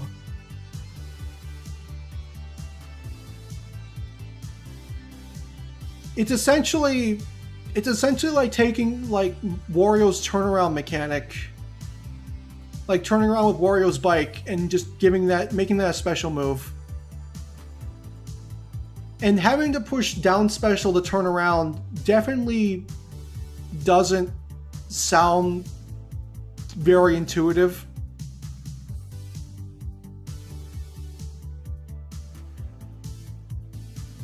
And overall, one thing that I feel this moveset is missing from its specials is that while you got down some of the tricks during the aerials and stuff like that, I definitely feel like there should be more aspects to like literally putting you in positions where you can do more tricks and style on your opponents. Like maybe if you wanted to bring back the mud for the down special as something that like maybe you could like kick up and you could potentially like make it more difficult you can like slow down your opponent slightly so that it makes it easier to like chase them down, stuff like that. I wouldn't mind it as much, but this gives me the idea of a perfect neutral special. It literally would just be like, you essentially just put you in a state where that allows you to do tricks. And when you do tricks, you can deal damage. And maybe if you wanted, you can even put in a mechanical aspect where while you activate this state, you can input aerials, and maybe while you're inputting those aerials, you can fucking spin the fucking bike around. Like, the main idea is that it would essentially just allow you to spin forwards or backwards while holding forwards or backwards on the control stick, because it would be something that's omnidirectional. If used on the ground, it would more than likely pop you into the air. But if used in tandem with your other specials, like Turbo Boost and like a ramp or something along those lines, you would essentially be able to do some incredibly brief but strong aerial options. I think that there's aspects of this character that definitely need to be more show-offy, because you are as much a performer as you are a racer. That's like one of the main things about like Excitebiker.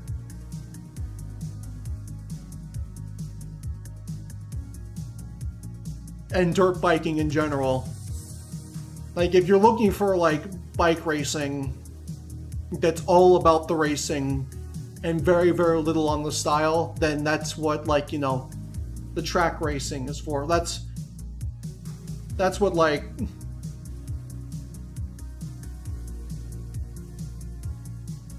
if you're looking for that in like biking, you're looking for something like this.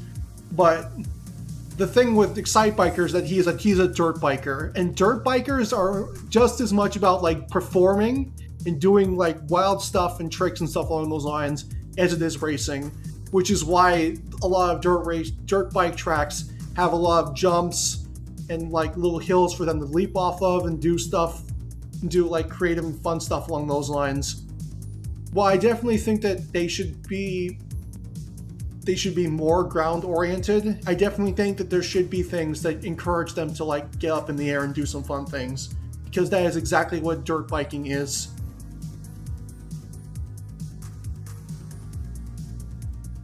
I was kind of making the Excitebiker was meant to be incredibly simple and beginner friendly. I don't inherently agree that the Excitebike. I think that maybe they're simple. They have a low barrier of entry, but they have a very, very high skill ceiling. And I think that one of the best ways you could do that is by giving the players the ability to mess around by doing tricks. Because again, if you're looking for, because bike racing that's just racing is the bikes that you see on the screen right now. That is what these types of bikes are designed for. Dirt bike racing is like so much more than that.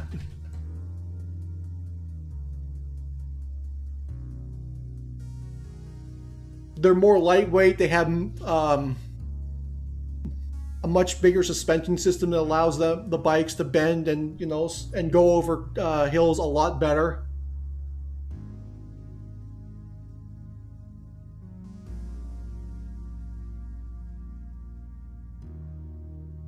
And I definitely think that that's something that should be encapsulated in the Excitebiker, because they are a dirt biker. They are not like a track racer. They are.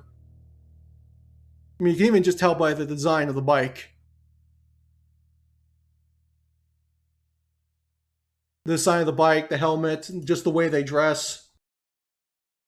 Like this is clearly what they were looking for in this.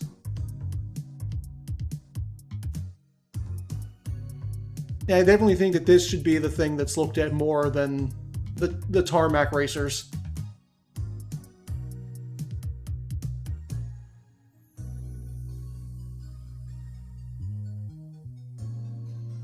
I'll definitely say you got that aspect down next to perfectly with the aerials. The aerials are almost all really good.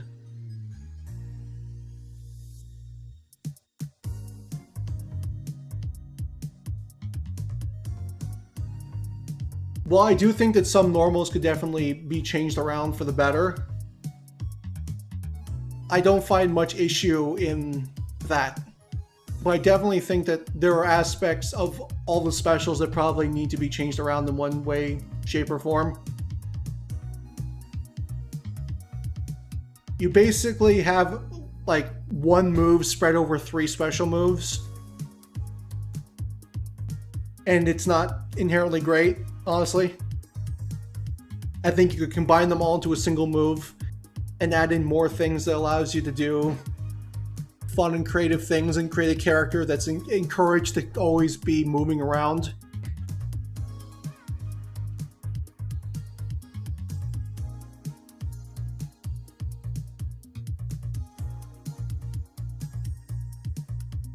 I would definitely like to see this come back, like revised in some way, shape, or form, or even just like completely remade, because I would definitely love to see like more of the dirt bike aspect brought out in the Excitebikers.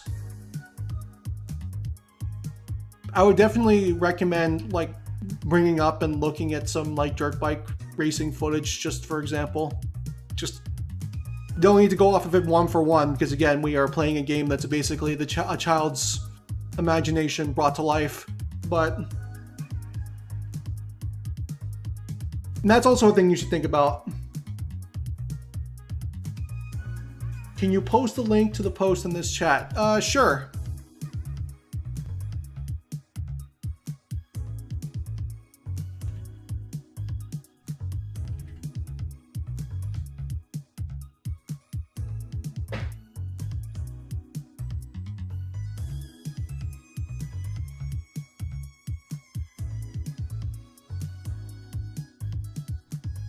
I definitely think that there is a lot of potential here, and there are some aspects that you got next to perfect. But I definitely think that there are some things here that need to be like completely redone.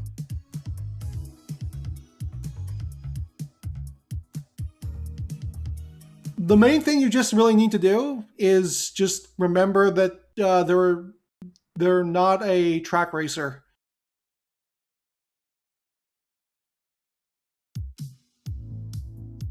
And from there, you'll more than likely be completely and totally fine. That, and remember that it doesn't need to be one for one perfect represent every aspect of the character. And by that I mean it doesn't need to be completely and totally realistic biking. You are allowed to get a little bit creative with how the characters interact, how the character moves on the bike and interacts with opponents on the bike, because this is the kind of game that allows you to do that. But yeah, definitely, I would love to see this come back at some point in the future.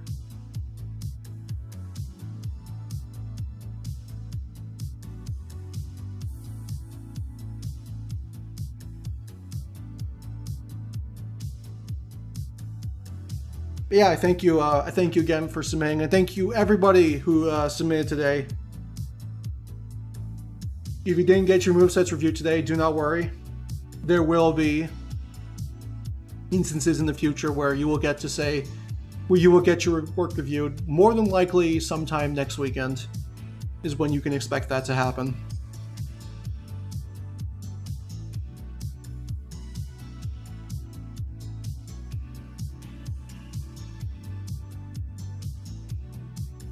I'll be announcing that probably like a day or so before.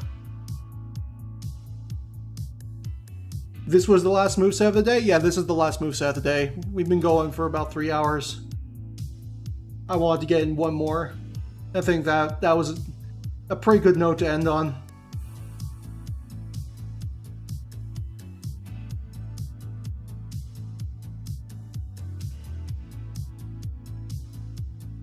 But again, if your work did not get reviewed today, do not worry.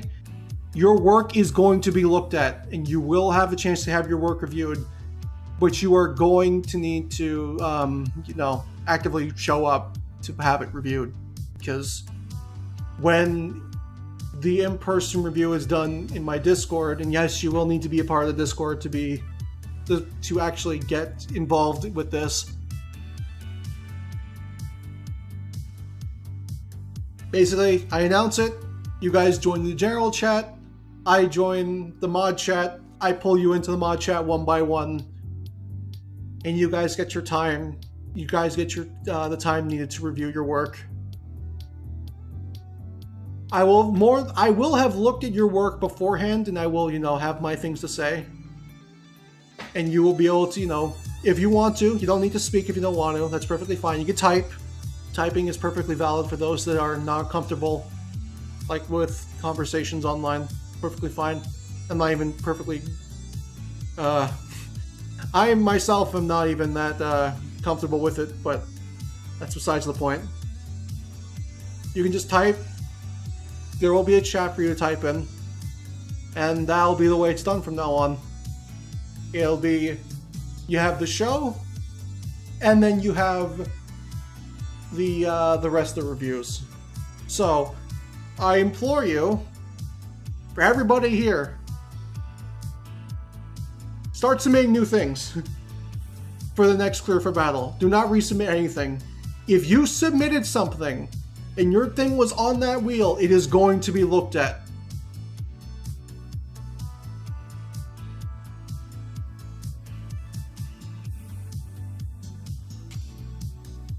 Will you be doing this again next year? More than likely, and with a much bigger scope of what you can submit. I talked about it before, but I want to expand to like Marvel vs. Capcom and stuff along those lines. Just to, give people a bigger... I just let people express themselves. Fuck, I'm losing my voice because I've been talking for 3 hours.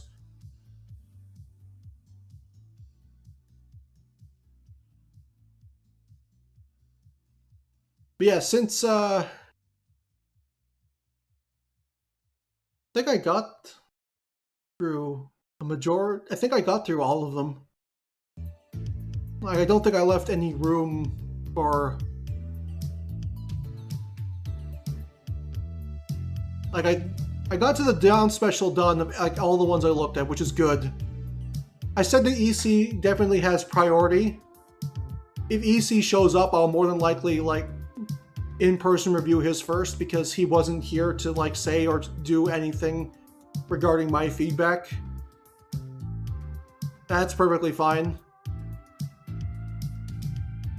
But yeah, I guess at that we can you probably adjourn for today, or I fucking lose my voice.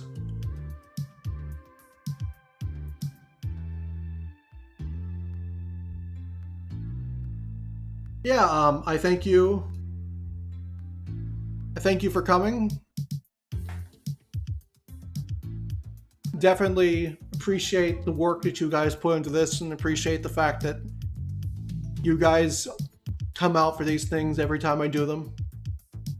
Bigger turnout today than I expected too. Like, Jesus Christ, I was not expecting like 30-something people to show up.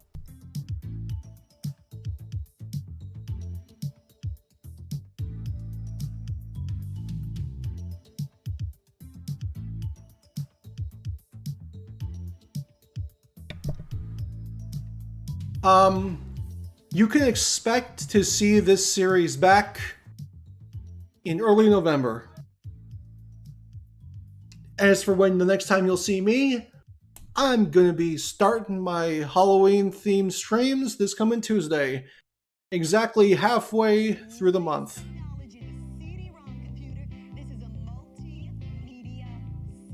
What I'll be playing, I haven't exactly decided. I'm probably going to have to start writing that down, but this is the time of the month where we're starting to actually get updates for things. So whatever happens, happens, and yeah, I'll be seeing you on Tuesday. New moveset coming soon. New stuff coming soon. And yeah, have a good one.